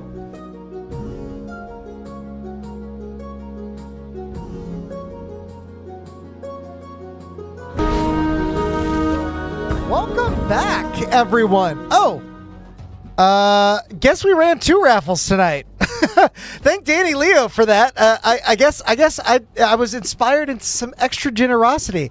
No, I think what happened was I was using a studio mode behind the back end to sort of design our next terrain, our next bit of terrain, and here it is, beautiful bit of terrain that it is. As we return, both. Looks like Danny got 1,000 chaos points. Oh, did it reset? Oh, Danny and Russell both got 1,000 chaos points. Spend your points wisely. I think I know where it's going already. As we rejoin our heroes now. Nyx, followed by Thalindra, followed by Ayla, followed by Beakley, have jumped headfirst into the Hidden Hands Syndicate Warrens as you hear the gnashing of teeth and the breathing of dog-like pack of gnolls behind you, clamoring through the tunnel after you. We are now going to enter a chase scene. With this, we're going to keep our same initiative. I think it makes sense, only especially because you all are in perfect initiative order. But we're also going to throw in a few complications as we go along. And so as we begin, your chat mechanisms were behaving very strangely tonight. There were actually two winners, Russell Mooney and Danny Leo. Thank you for the $5, Saft. And yes, I did catch that. But I'm fine with it, especially after how much you guys have given to the channel. I think it only makes sense that I give you guys a little bonus as well. Merry Christmas. Happy holidays. As we begin this chaotic chase scene now, the person leading us off is going to be Nyx. Matt, you are still in the pilot seat for Nyx. I'm going to have you roll a d20 to see what sort of obstacles you might face on the road ahead. So just !R d20.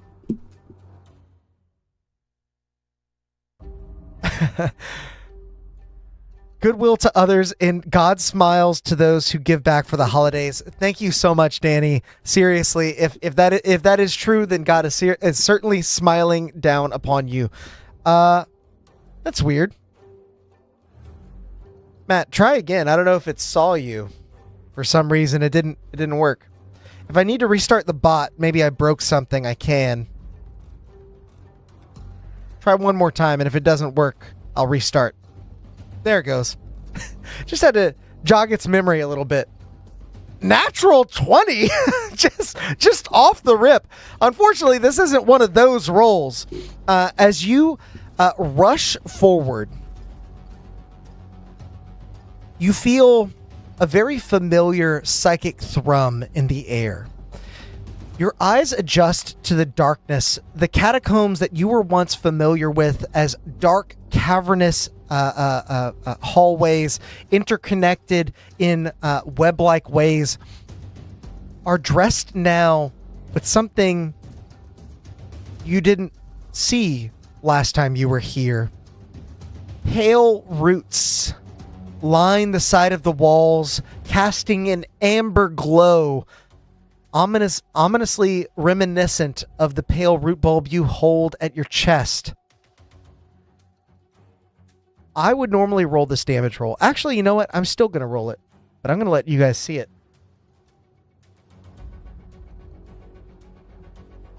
Nyx, you're going to take 1d4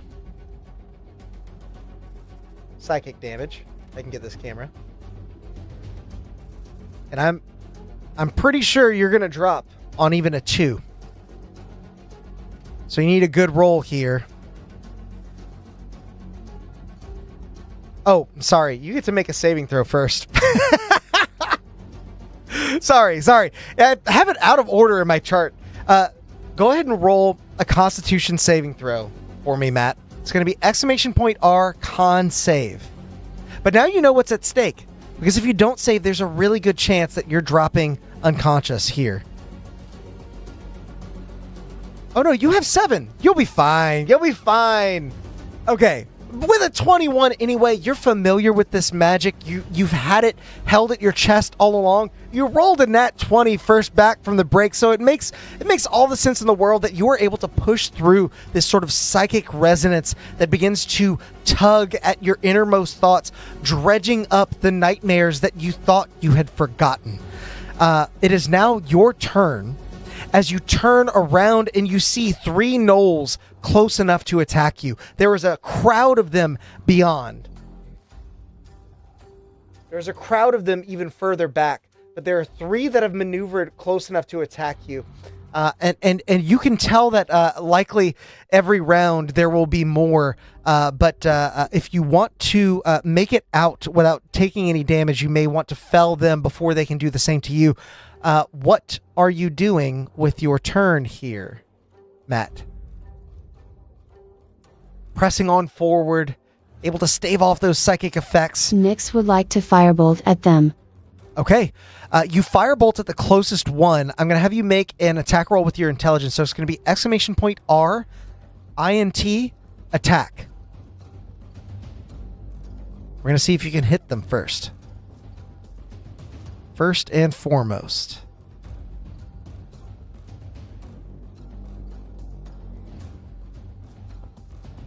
And a non-natural 20 on the die will most certainly hit.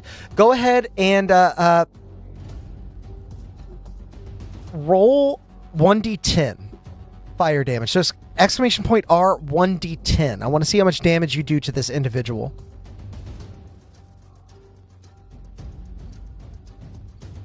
Are we even close to shattering the crystal? I can look at it and tell you if you'd like to know. I figure you've contributed most of these points. You deserve to know. Based on the back end here, you are almost exactly 10,000 points away from it breaking. So you're well into the 4th stage before the shattering of the crystal. You've already given 56,000, so only a little more to go. You're very close. As you contemplate the chaos that you may need to save you and your friends, Nyx turns and looks past all 4 of you to see those gnolls behind you, waiting for just the moment as a bend in the tunnel reveals to one of the gnolls the firebolt that you cast through the chamber. They don't even see it coming. As they round that corner, they are clipped in the face and driven low by it. One of the gnolls goes down as the crowd of them quickly overtake and trample over them. There are only 2 within range to make attack rolls on you, however. And Nyx, you continue to stay ahead of the pack as we now move to Thalindra. Thalindra, keep in mind that you and Ayla are still restrained. Your movement speed isn't 0, but you do have disadvantage on attack rolls. As you continue to maneuver down this tunnel, Thalindra, Brenarius, I'm going to have you roll a d20 for me. !R d20. Can I bonus action steady aim? Steady aim will set your movement to 0. I would allow you to do that. However, if you set your movement speed to 0, you're going to move within melee range of these gnolls. Being within range of a ranged attack is not quite as bad as being in melee of them. And that's kind of how we're going to balance this chase scene out. You'll see how it works. But just so you know the risk, if you steady aim, you'll be within melee range of them. You're totally fine to do that. Thalindra, with a 14... You round a corner and you see several carved alcoves lined by iron bars, and as you pass them, it's only fitting that this falls to you. I had a feeling I was very close to single-handedly smashing that crystal. Pouting face emoji. You are very close, but as you well know, Danny, these points do roll over from week to week, so even if we don't construct chaos tonight, it will happen next week. I'm pretty confident. You guys have done a number on this thing. Danny, you especially. Thank you so much for everything, for being here, for contributing so much to the channel, and for playing along with us. Thalindra, as you pass these iron-barred alcoves, you hear the whimper of caged and beaten animals, and it tugs at your heartstrings. I need you to make an intelligence saving throw to see if you can hold fast to your senses. So !R INT save.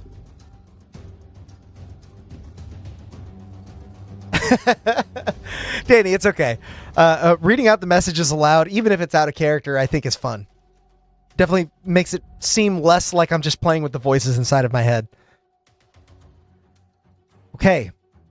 With a 16, though the sounds of these broken animals do pull at your heartstrings, you're able to push past it, knowing that you might yet be able to save them if you escape here. So you were able to stave off whatever ill effects awaited you, and now you have your turn. 2 gnolls continue to pursue you from behind. What would you like to do?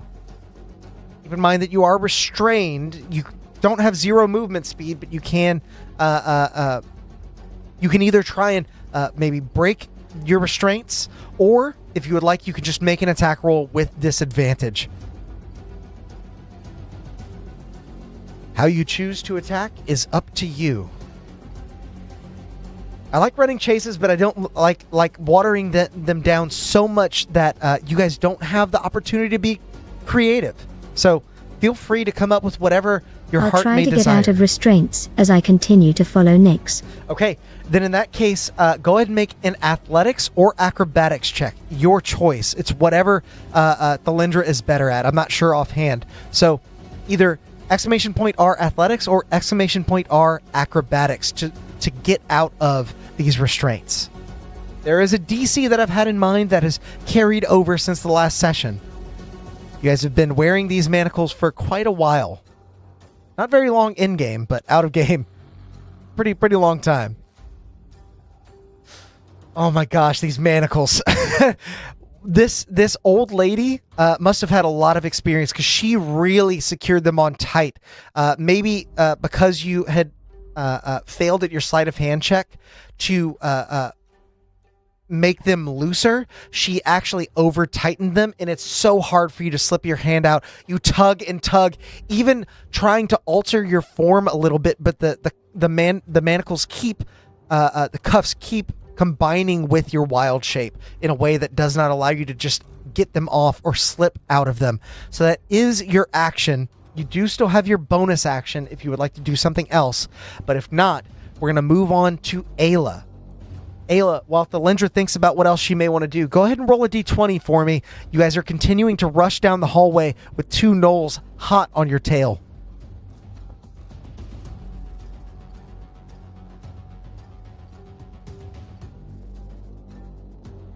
Could Beakley try and get them off of me? I think Beakley probably could. And again, we reward creativity. I think that is a pretty creative solution. These cuffs not only have a DC for escape, they also have hit points. So if you try to break them, that is an option as well. Ayla, with a 6, as you continue to run down the hallway, you don't hear the screams of the animals. Rather, your focus lies on the screams of individuals behind these bars. People calling out for help. Help! Free us! We'll help you escape! I need you to make a wisdom saving throw to see if you can resist the urge to rush to these people's aid, understanding that you may not, if you stop for even a second, you may not be able to save yourself. So !R, whiz save. Saf says, player characters, you better run. Saf says, we'll literally pay to backseat game. Saf, the way this is working, I am assuming you guys are running with your movement. The only way that you might get dropped back within melee of these creatures, these gnolls, is if you fail certain checks that would put you within melee range of them. So your movement is a bygone conclusion unless you want to use it for something else. I try to kind of help out a little bit because I know the format is a little weird. I'm not pulling any punches, but I will handhold if I need to. 7. Ayla, after the emotional toll placed upon you by the death of your brother, what you expect is the death of your brother, you cannot sit idly by and watch other people meet the same fate. You stumble for a moment and hesitate. And so, as you attempt to free one of the prisoners, I'm going to have you, are you the one that has thieves' tools as well? Let me check. Let me check here. Because this could actually end up working in your favor. Okay, no thieves' tools. You have carpenter's tools. I will allow you to make a sleight of hand check at disadvantage to see if you can free one of these prisoners. It is a bygone conclusion that you are held up in doing this, and so you will be in melee range of these gnolls. As Ayla runs with her sisters, she hears the voice of her brother in the calls for help. She stops to save them as a Knight of the Jackalope would. Yes, a call to action, very honorable of you, O Knight of the Jackalope. This will be a disadvantage sleight of hand check, so exclamation point R, sleight of hand, DIS. And we're going to see if you can even get one of these locks off of the door using your carpenter's tools.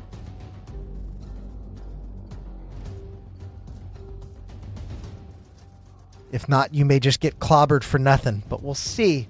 We'll see if this works. As bonus action, can I use my thieves' tools? That's a good point. So Renarius, it would normally be, I will say it can be a bonus action for you to hand off your thieves' tools to Ayla. That roll was made with disadvantage. What was the higher of them? What was the higher one? A 14 and a 4. Okay. I'm going to say because that disadvantage was close enough to possibly succeeding, re-roll it, Renarius. Or sorry, re-roll it, Jason. I'll hand them off. As a straight roll because you are getting the help action. So we're going to re-roll it just with a straight roll. Exclamation point R, sleight of hand. You begin fumbling with your carpenter's tools as Ayla throws across the hallway her thieves' tools. You catch them and try to snap the lock hastily. You get one more roll here to see if you can do it. 19 plus 0, which is fitting. You do not have proficiency in these thieves' tools, and yet you are able to spring the lock. You see a haggard human stumble out, short black hair, completely tousled and unkempt, almost bloody red bags underneath their eyes. As they stumble out, they stand, unintentionally so, between you and the gnolls that have now pressed down upon you. It is now Beakley's turn, and Beakley is going to try and make at least one attack on the gnolls that have closed in. It is a 15 on the die. It will hit as Beakley deals 14 points of damage. The gnoll closest to you falls, and Beakley begins to run to catch up with Delindra. This last gnoll approaches you, but sees first an escaped prisoner. Rearing back with another bone whip, not dissimilar to your brother's, he swings wide. And with an 18 on the die, drives low this human that you only moments ago were able to give safety. He does not attack you, however. And as we get to the end of the initiative and circle back to the top, this gnoll that stopped to make an attack is no longer a concern to you as more of them overtake. But now, instead of 3, there are 4. What happened to all my gnolls? Where's my gnolls? There's one.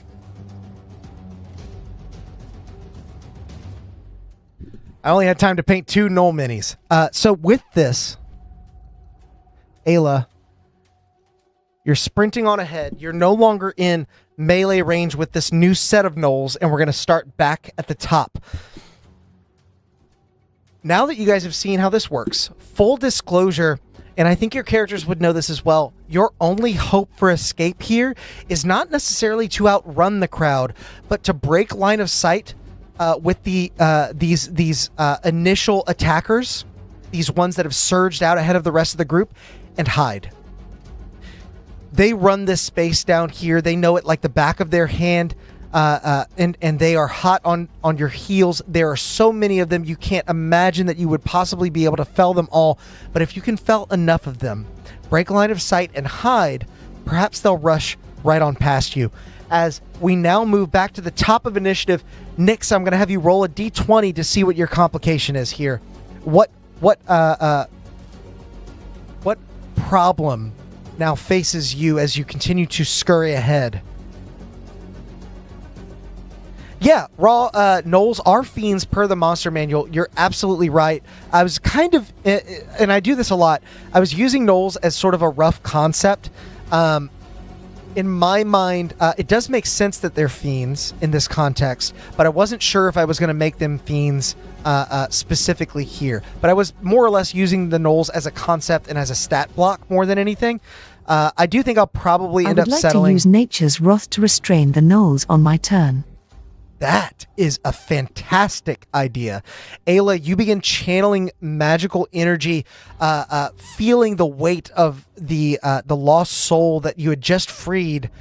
You come to understand that the best way to protect everyone is to protect you and your friends first.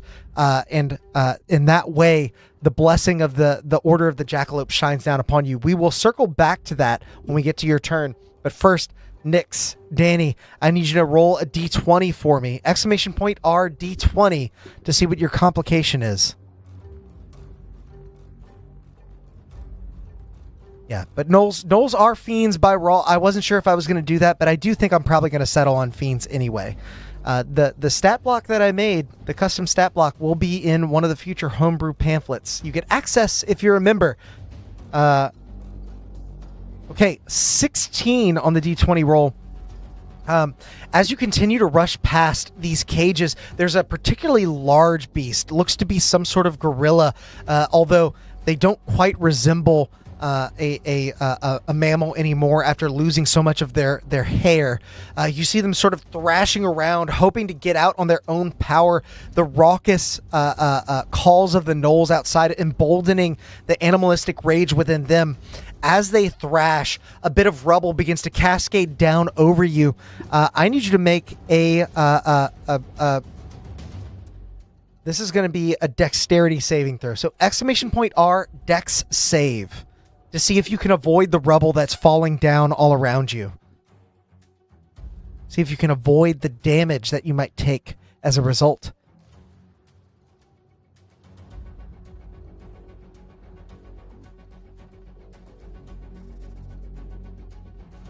Size all gods. Now this poor creature. Yeah.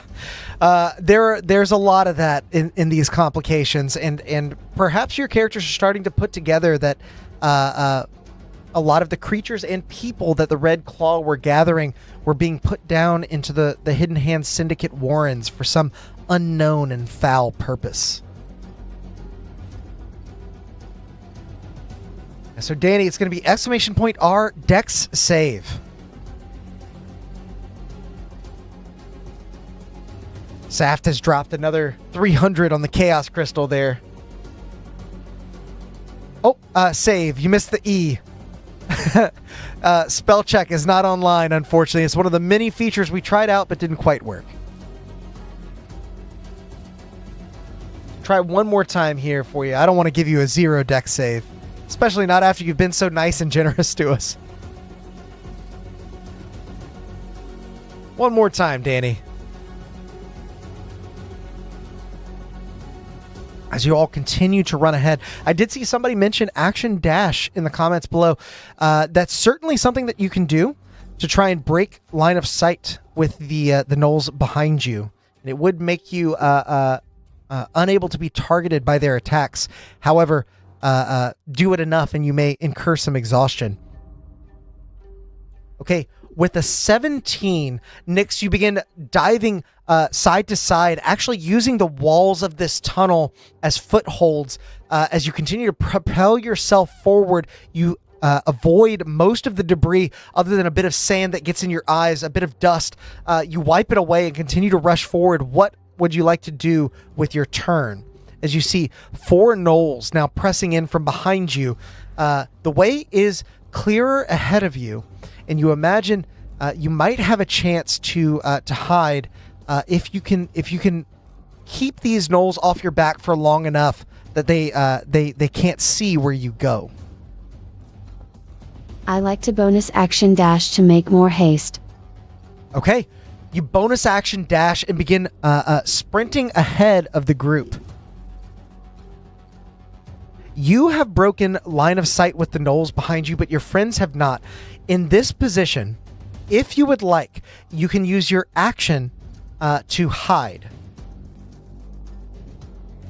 If you would like to do that, then you're going to roll a stealth check. !R stealth.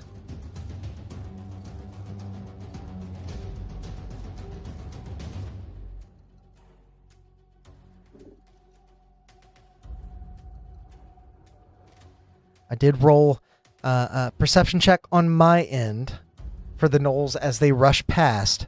You will be competing against that. And we're going to keep it a secret as to whether you succeeded or failed until we get to the bottom of initiative, because I don't want it to affect your allies' decision to either run away or try and attack the remaining gnolls. But you rush around a corner and find a very small alcove, one of many that you're familiar with in the Hidden Hand Syndicate warrens. You press your body in, feeling the rock against your chest, making it hard to breathe, but understanding that in this position, you are very well hidden, and it's quite likely that the gnolls don't even know that this crack in the rock exists.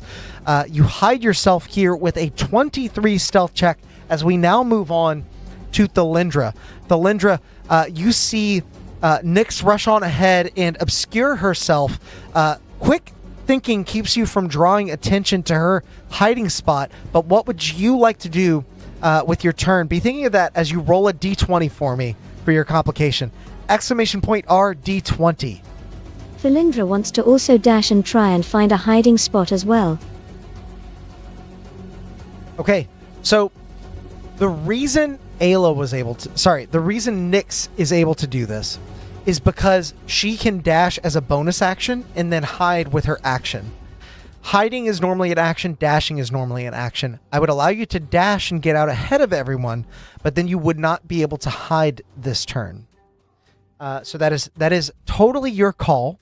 That would keep you from being attacked by the 4 gnolls behind you. However, the crowd will eventually catch up to you next round. It's kind of some unique mechanics for this chase.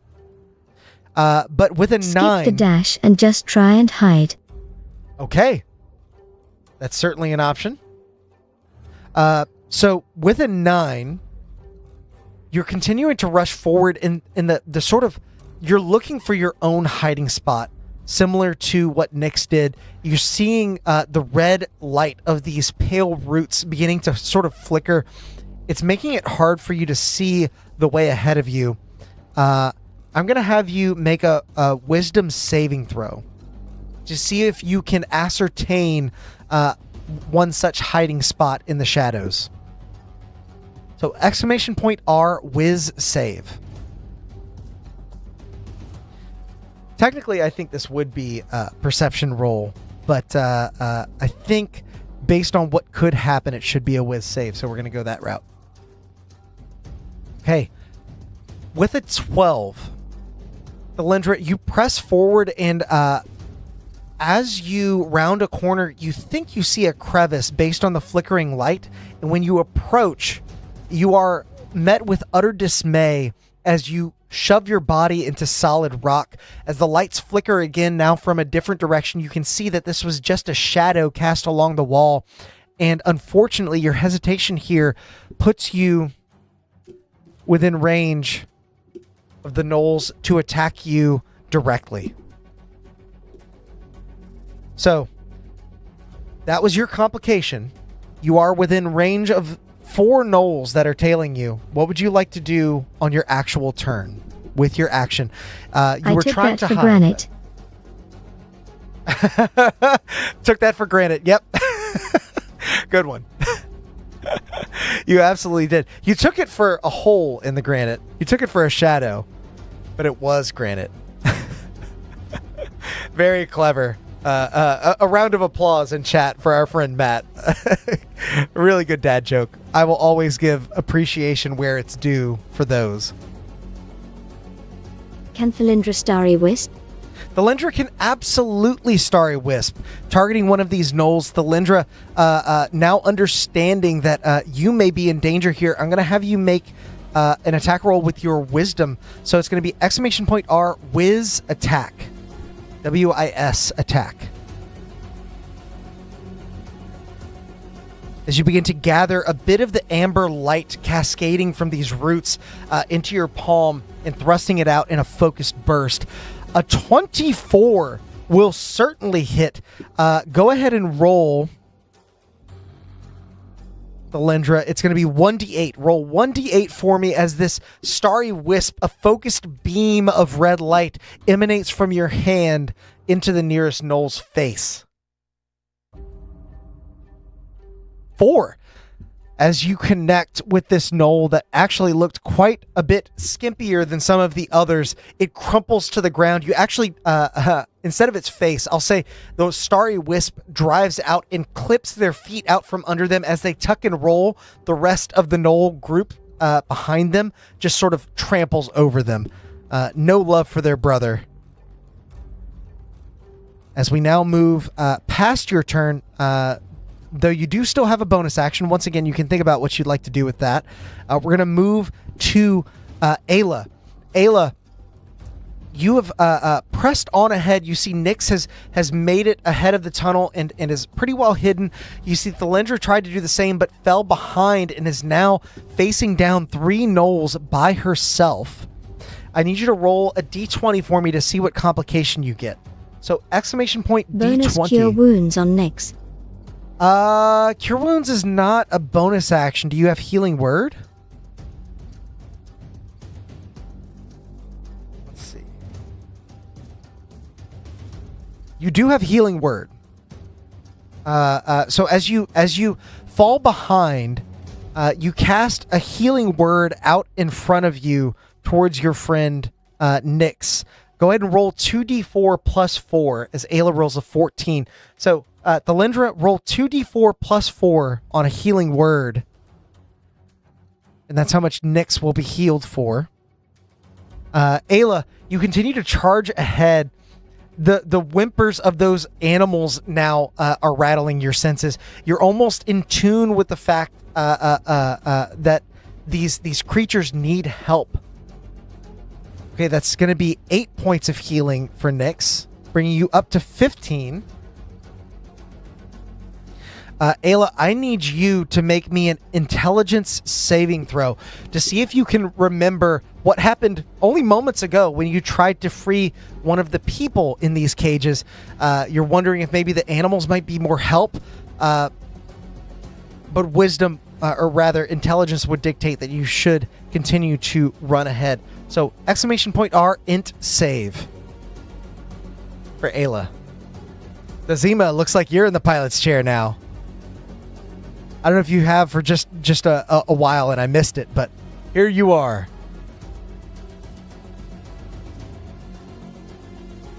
18. As you hear these sounds, you recall what happened only moments ago, seeing that not only did that individual not escape, but they were cut down immediately after. They might have been better off if you left them in their cages. So you press on ahead, completely undeterred by the sounds that you hear, though they do tug at your heartstrings. It is your turn. What would you like to do? Again, I'll reiterate, you see that Nyx is hidden up ahead as she's actually healed by Thalindra's Healing Word. You see her among a group of 3 gnolls that have closed on her as she tried to hide herself unsuccessfully. What would you like to do, Ayla?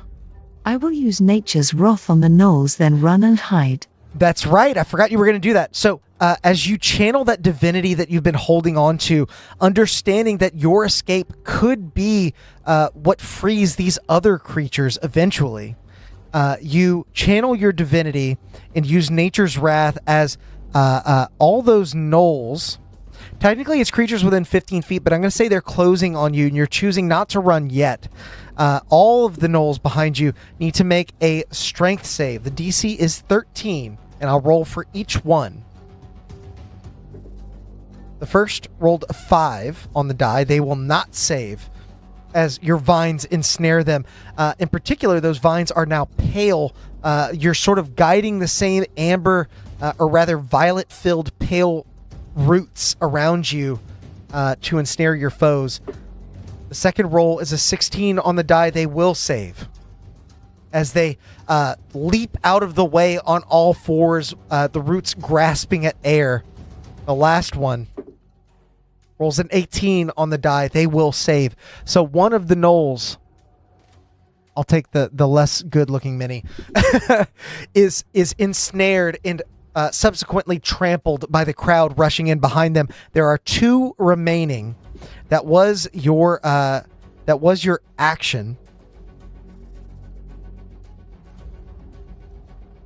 And then you're going to run ahead and hide.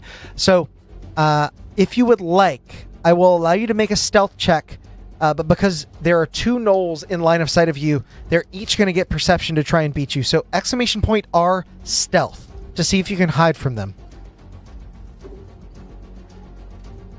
I have my rolls set for the gnolls. My gnoll rolls, if you will. Okay. A 14.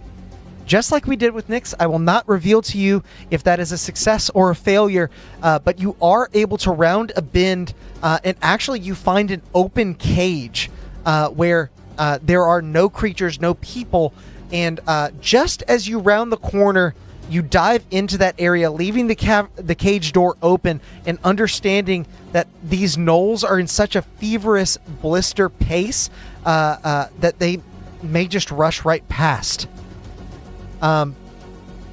As you wait there, we now fall to Beakley's turn. Beakley, seeing Thalindra, is not going to rush ahead. They are going to stay behind with you for better or worse, and they're going to make attacks on the remaining 2 gnolls.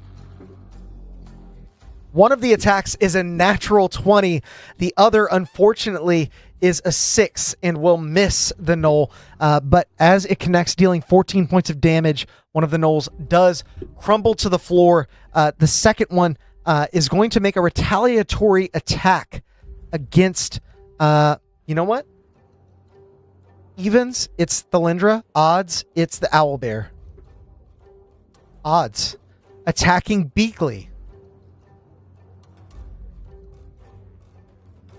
As this gnoll warrior lets out a mighty roar with their bone whip. A 12 does not hit Beakley. Its thick fur actually protecting it from the whip's impact. You hear the crack of it, but Beakley stands firm, not taking any damage as you continue to rush ahead. Thalindra and Beakley. You rush ahead and turn and watch as the gnolls rush past both of your sisters. I will tell you now, Ayla, I rolled 3 dice, 1 for the crowd, 2 for the remaining gnolls, and the highest one was a 13. You barely beat them. Barely. As they rush past you, one of them does stop and sniff for a second. The cage door is open. You stand there almost holding your breath as they...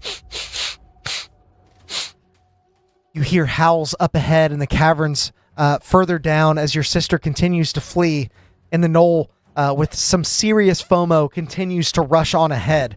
As we now circle back to the top of initiative, there are only 2 people left here. It's Thalindra and Beakley. And I'm going to roll again to see how many gnolls show up on your tail. That is another 4. I'm rolling a d4 back here, and I rolled 2 4s in a row. That is the luck of the die sometimes. Sometimes you get a nat 20 on a death save. Sometimes you get a 4 on a d4 to determine enemies chasing you. Thalindra, I'm going to have you roll a d20 to determine your complication here. Exclamation point R, d20.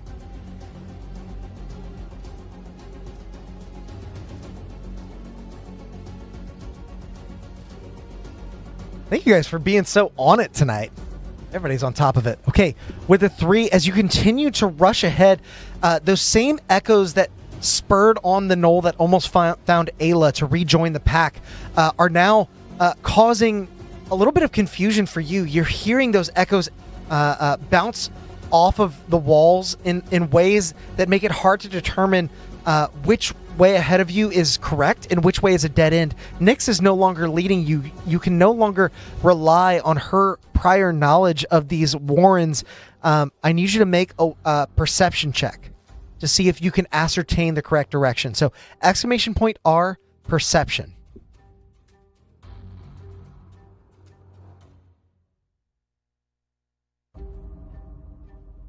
Come on, Renard. Oh no! The nat 1. As you chase ahead, you find a direction that looks like it's much wider, and so you follow this tunnel to its natural end. You meet a dead end, and so you have to double back and are met by the 4 gnolls that are pursuing you. You fall behind and are in range of their melee attacks. It is your turn. What would you like to do, Renarius? I know it was just your turn a moment ago, but it's your turn once again. Your owlbear Beakley is clinging to your side. They will not leave you unless you instruct them to. Last time y'all constructed chaos is still paying off. So if there's any doubt as to why that's such a lofty goal, it always has quite the mighty effect on the session. Saft constructing some chaos here. Whoa. Yeah, Nyx and Ayla, you are well hidden as the gnoll patrol rushes past your hiding spots. You may be able to cause some distractions or help out your ally in some other ways, but I'll require some creative thinking from you. I'll let you tell me how you do that, if you do at all. I'll cast Entangle to try and ensnare the gnolls. Okay. I will mark off your Entangle spell slot here. As you are now completely out of spell slots, you turn to face the few gnolls that follow you, and you are able to get all of them in range of that 20-foot square for Entangle. I think it's a strength save. Is that right? It is.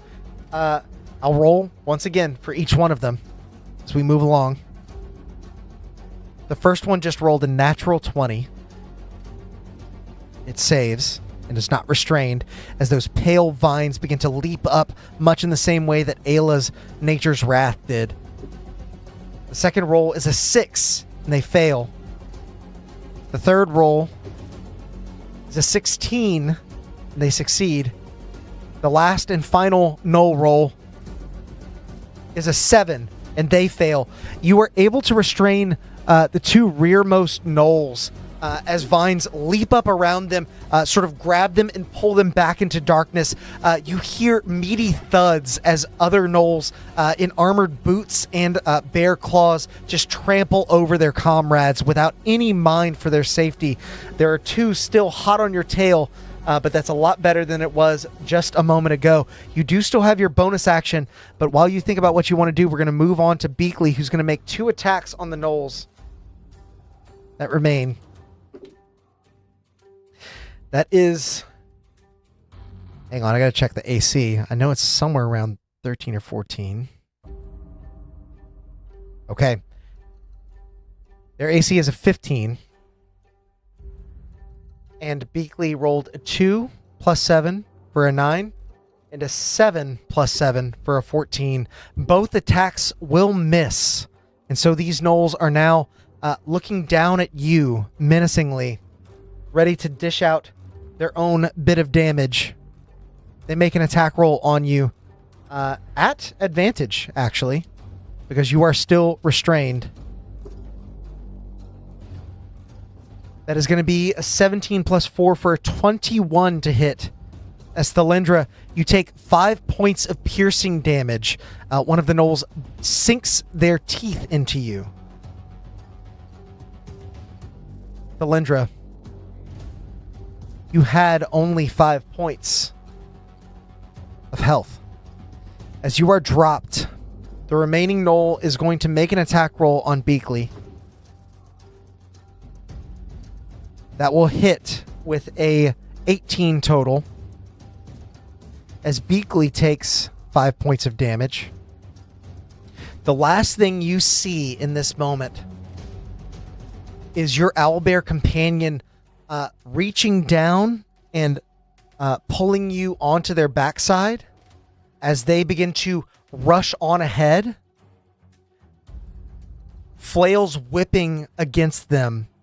They take the brunt of the remaining attack with no hesitation, hoping to carry you on through these tunnels.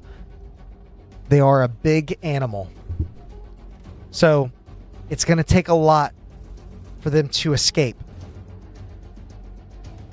As they continue forward, I will say we're going to re-roll to see how many of these gnolls show up.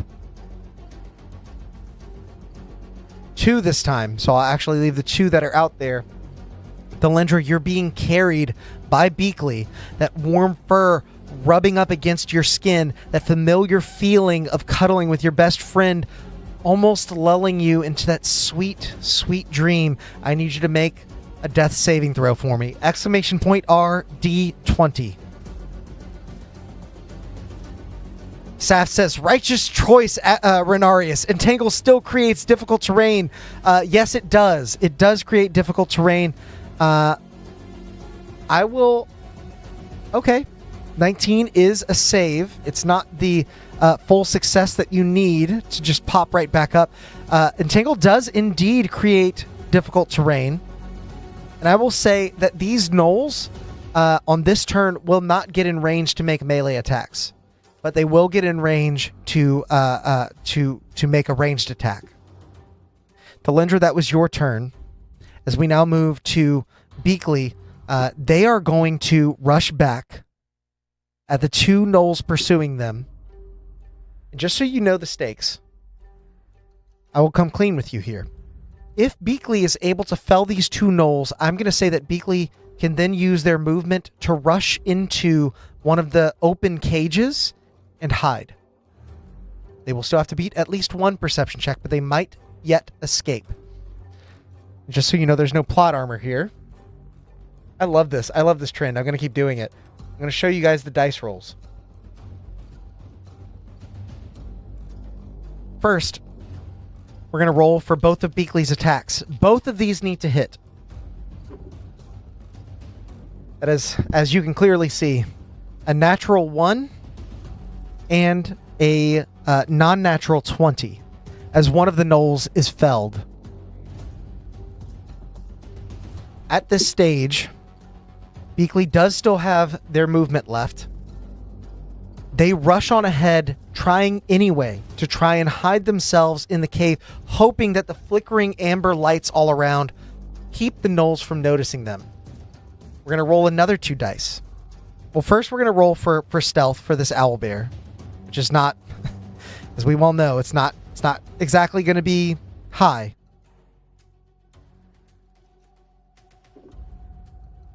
That is an 8 on the die. Let me double check what owlbears get.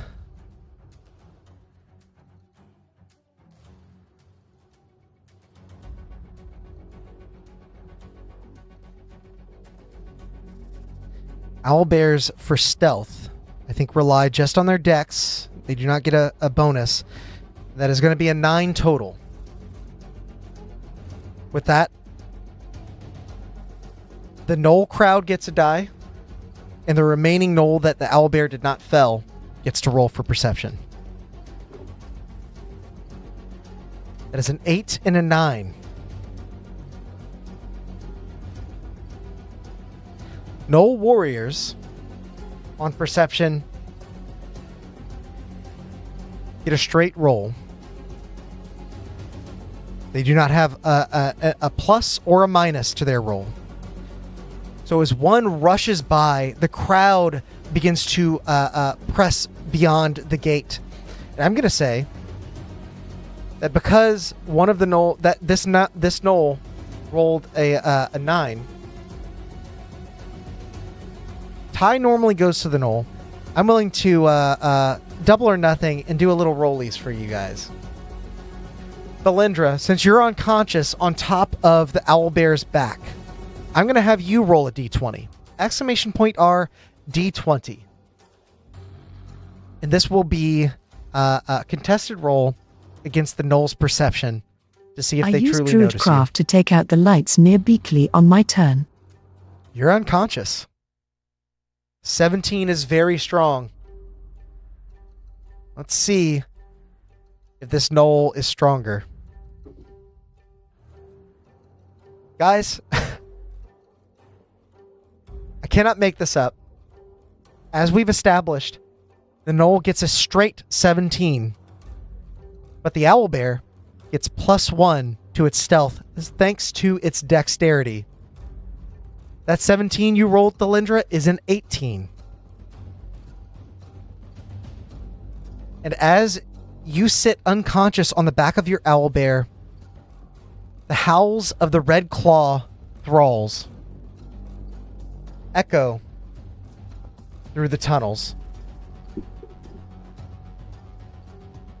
Boots pounding, chains rattling. The sound never truly fades, only dulls beneath the noises of whimpering animals, the low moans of exhausted prisoners, and the clink of iron as someone else stands. A figure presses his face to the bars of a nearby cage across the way, eyes red-rimmed and desperate. Why did you come? Thalindra, your father looks upon your unconscious body. The Therian Dreadclaw stares back at you from the dark within his own cage of imprisonment. And that is where we are going to end our session for tonight. Now, chat, stick around, because as all of you... Ong. Flushed face emoji. Yeah, OMG is right.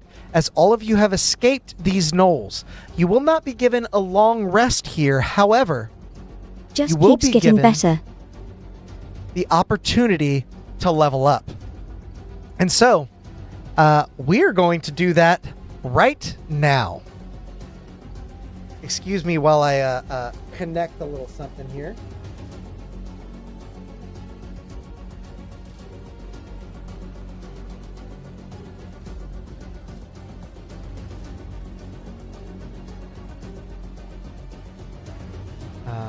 And there we go. Let's change up the music a little bit so it's not quite as intimidating.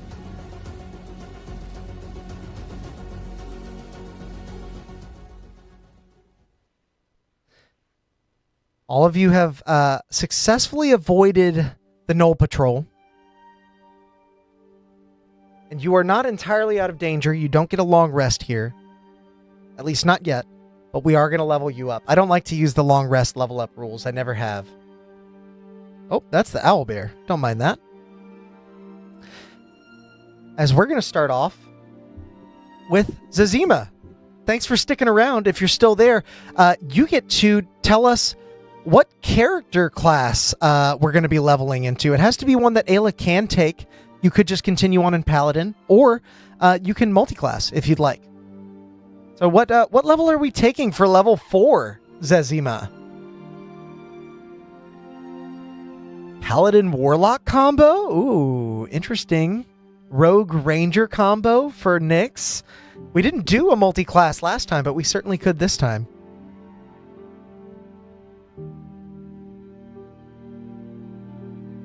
What do we think, Zazima?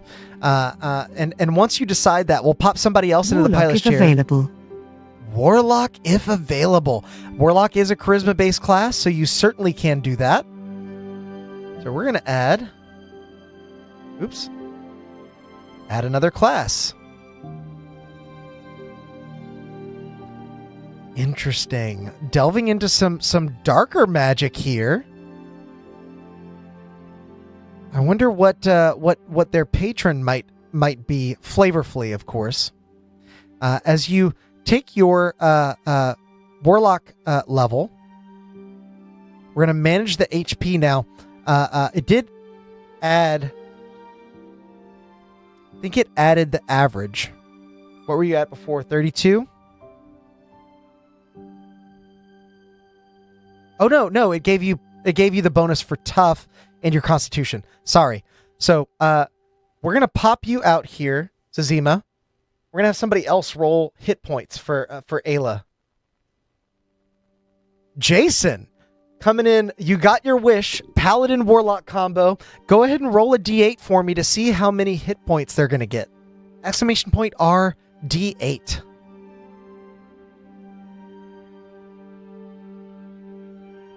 Saf says, I want to pick a feat. Well, a feat is based on your class level. The Paladin has her dark side. Yeah, the Paladin does have her dark side now. Your feats are based on your class level, not your character level. So Ayla's actually not going to get a feat here. But that multi-class into Warlock can be very strong. So Jason, go ahead and roll a D8 for me. We're going to see how many hit points we get. A D8. You're rolling to see how many hit points Ayla gets for this level.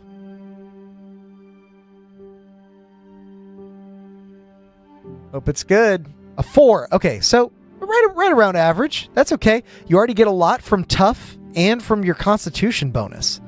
I'm going to have you also pick out a level 1 Eldritch Invocation, Jason. And then we'll swap you out and see if somebody else wants to pick spells. So these are your options. I don't know if you can see them all. The last one is Pact of the Tome. You've got Armor of Shadows, Eldritch Mind, Pact of the Blade, Pact of the Chain, Pact of the Tome. I think probably for you, Pact of the Blade makes the most sense. But I could certainly see Eldritch Mind helping out if you want to hang on to some concentration, maybe. Pact of the Tome could be useful, and Chain is always great if you want a little familiar. What are we thinking, Jason? You've had kind of your run of this character. You got to pick the Paladin class to start us out way back when. If you guys are unfamiliar, make sure you tune in for the session zeros on these campaigns because we get to build the characters from the ground up, just like this.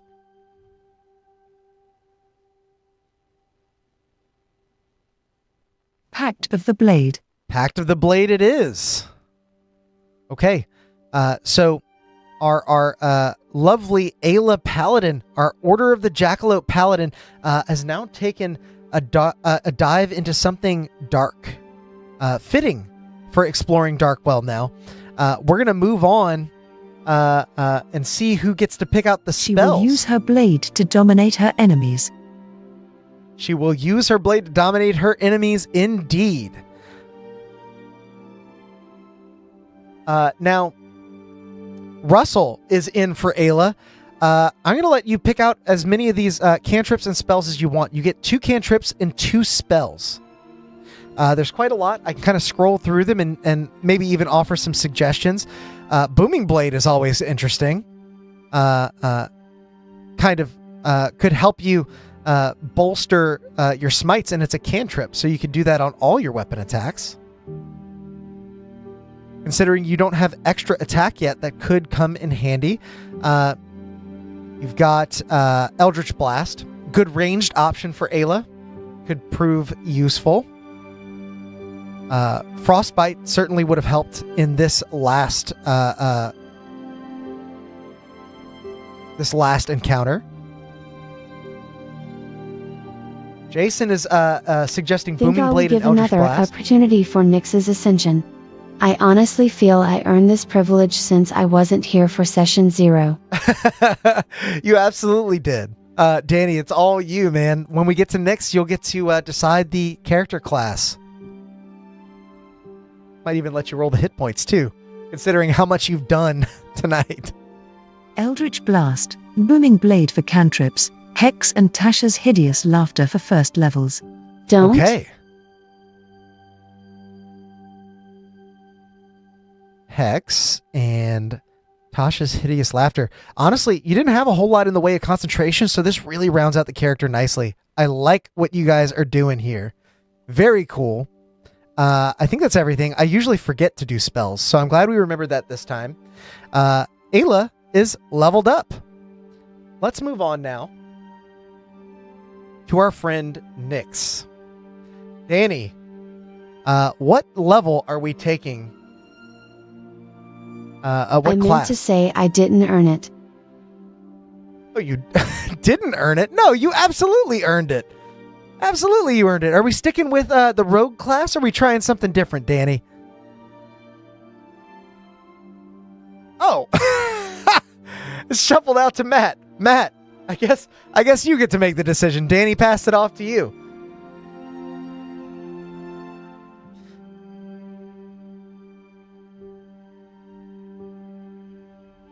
Stick rogue. Okay. Looks like Matt is pushing for us sticking with rogue, which I think makes a lot of sense. If you guys get to level 5, you get that cunning strike, which is really helpful.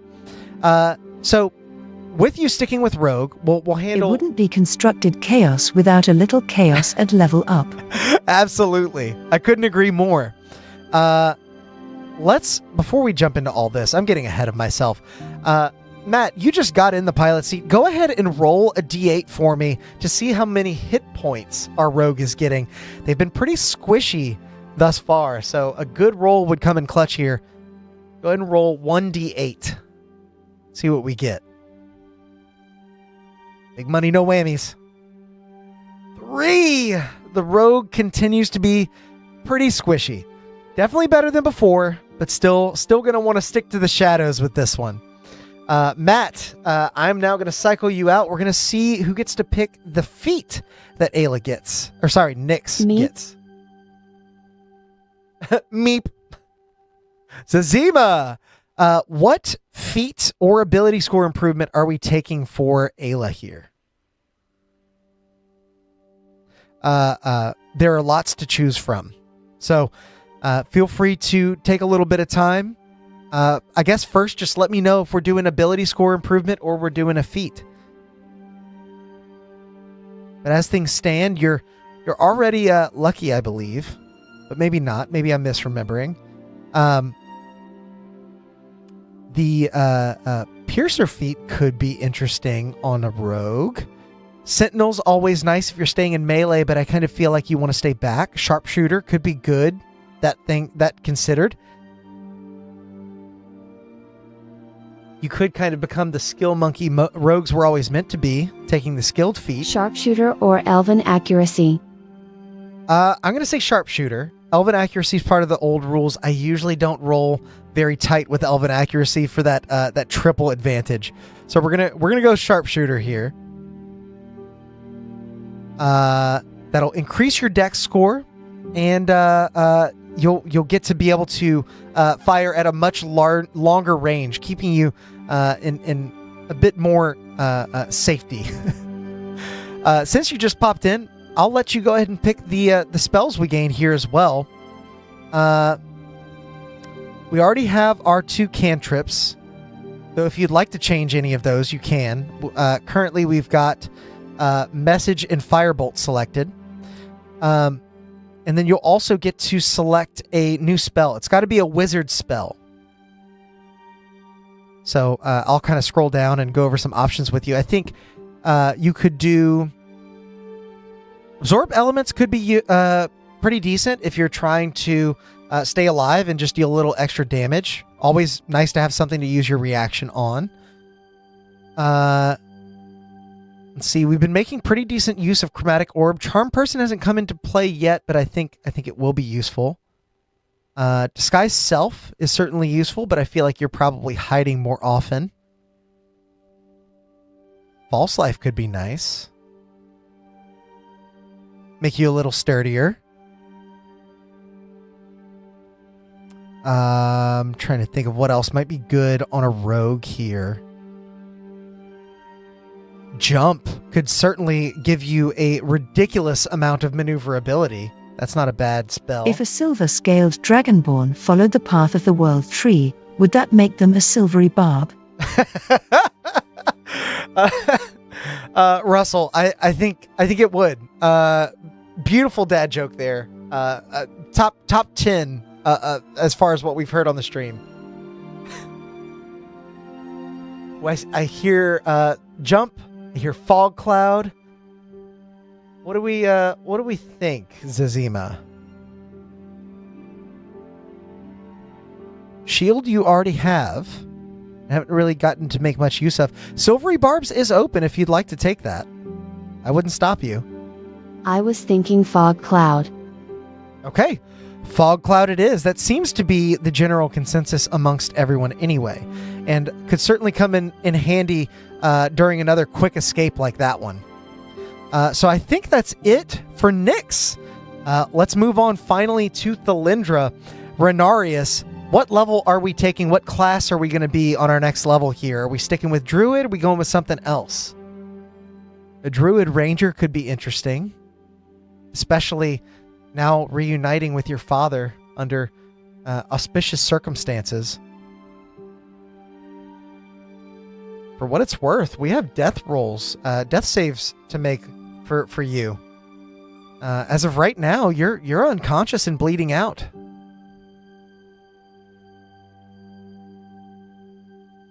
Who's to say if your friends will get there in time? And I don't know if Ayla has what Level 4 Druid so can get Wild Resurgence at level 5. Okay. So level 4 Druid, I like the idea. Let's go ahead, before we move on further here, because I forgot to do this. Renarius, you're still in the pilot seat here. I would like for you to roll a d20 death save. Exclamation point R, d20. We need to see if the Thalindra is going to stabilize or not. You already have one success from earlier. Now you have a failure. I'm going to say we need to roll at least 2 more times. After that, your allies will be able to show up and potentially offer help. I think that's reasonable considering the chase continued for a little ways afterwards. Ayla, you do have Cure Wounds as a spell if you get there in time. So, Thalindra, I'm going to have you roll another death save. Exclamation point R, D20. Yeah, Thalindra passes away here. We make a new character.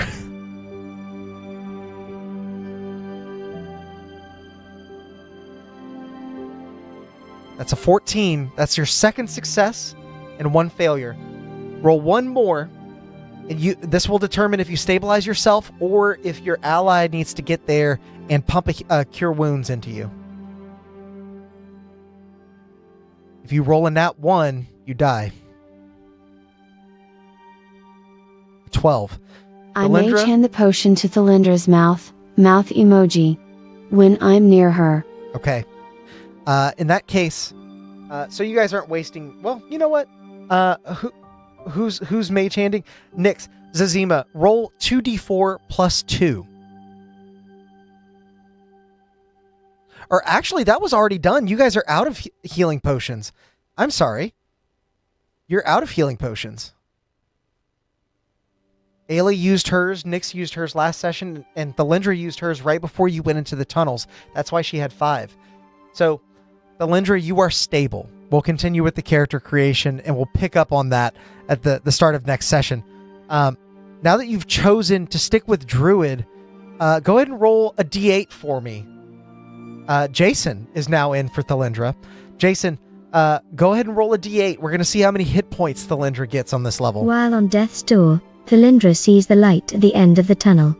There is a handsome man for her to love. Always chasing after love.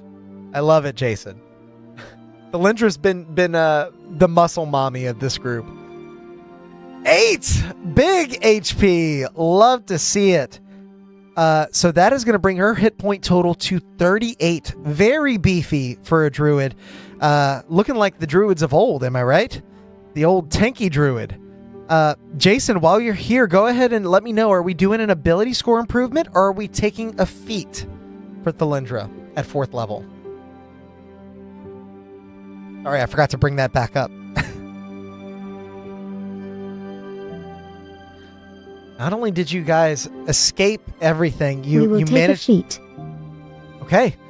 So what feat are we thinking? There's quite a few to choose from, but I have a feeling you have something in mind already. So as you kind of look those over, I just got to express exactly how impressed I am that you guys were not only able to make it out of that combat without anybody dying, but you actually defeated Rakima.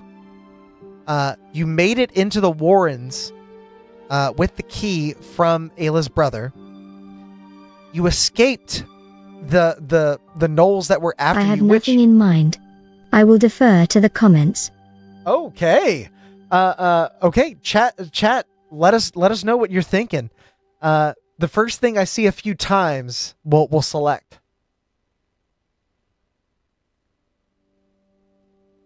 Ooh, somebody's saying Wiz would be a +5. I'm guessing we're talking about. Let me double check. This would be.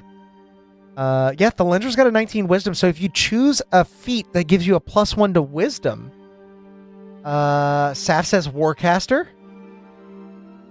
Zima is leaning towards ability score. I will say we're going to do a feat because Jason did at least say that. Seen Warcaster a second time. We need to find Warcaster. So tentatively, we're going with Warcaster. Yeah, I'm seeing a lot of Warcaster from everybody. So we're going that direction, and that will increase our wisdom, intelligence, or charisma. I imagine we want wisdom, just based on the consensus. You guys can tell me if you want something different, but I think wisdom probably makes the most sense here. Since we are sticking with Druid, we get some more spells. So, Jason, I'm going to cycle Looks like you out. Warcaster with a bump and whiz is the way to go. Absolutely. Let's do that. 20 wisdom score on this level 4 Druid. Very stacked. You guys rolled really well for her. Jason, we're going to get you out of the pilot seat. And Saft, help me pick some spells here, friend. You get 1 cantrip and 1 leveled spell at this point. So, let me know what you're thinking here. The Lindra's been kind of a mixed build. They've been doing some wild shapes. They've been doing some casting. I think it's really well rounded. I would say honestly, aside from Ayla just being so tanky, the Lindra's I been. hear Puppers lol. Oh fuck yeah, Magic Stone. Magic Stone. What a goated choice. I've used Magic Stone on a Druid of my own actually. Little known stream over on Tabletop Beard's YouTube channel. We didn't finish that campaign, but I played for a little while and I did some cool Magic Stone stuff. Somebody's suggesting more offensive spells for first level, or rather your leveled spells. You've got lots of choices. You've got lots of animalistic rage in the background.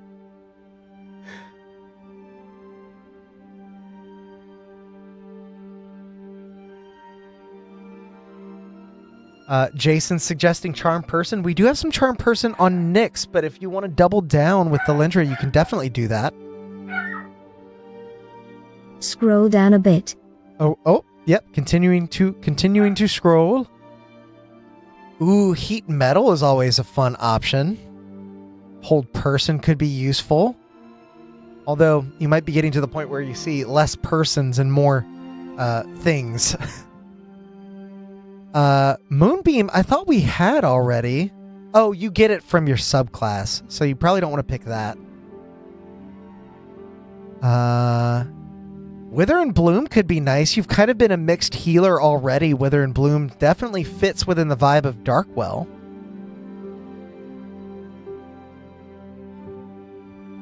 Healing Spirit has been used to great effect in our regular campaigns by our resident Wither druid. and Bloom. Wither and Bloom it is. Okay. So then with that, we have completely Wither leveled and up. Bloom is a bit on and off. It is a bit on and off, isn't it? So, with that, we will come to an end of this episode. Thank you all for joining us for an absolutely incredible session. I've already regaled all of the amazing antics that you guys got into. I really got to say one more time, Danny, thank you so much for supporting the stream and for being here tonight. Thank you all for contributing to this absolutely amazing story that we are weaving together. I can't wait to see what happens and what the Lindra's father has to say when her daughter wakes from her unconscious slumber. But until next time, go out there and make some chaos. Bye!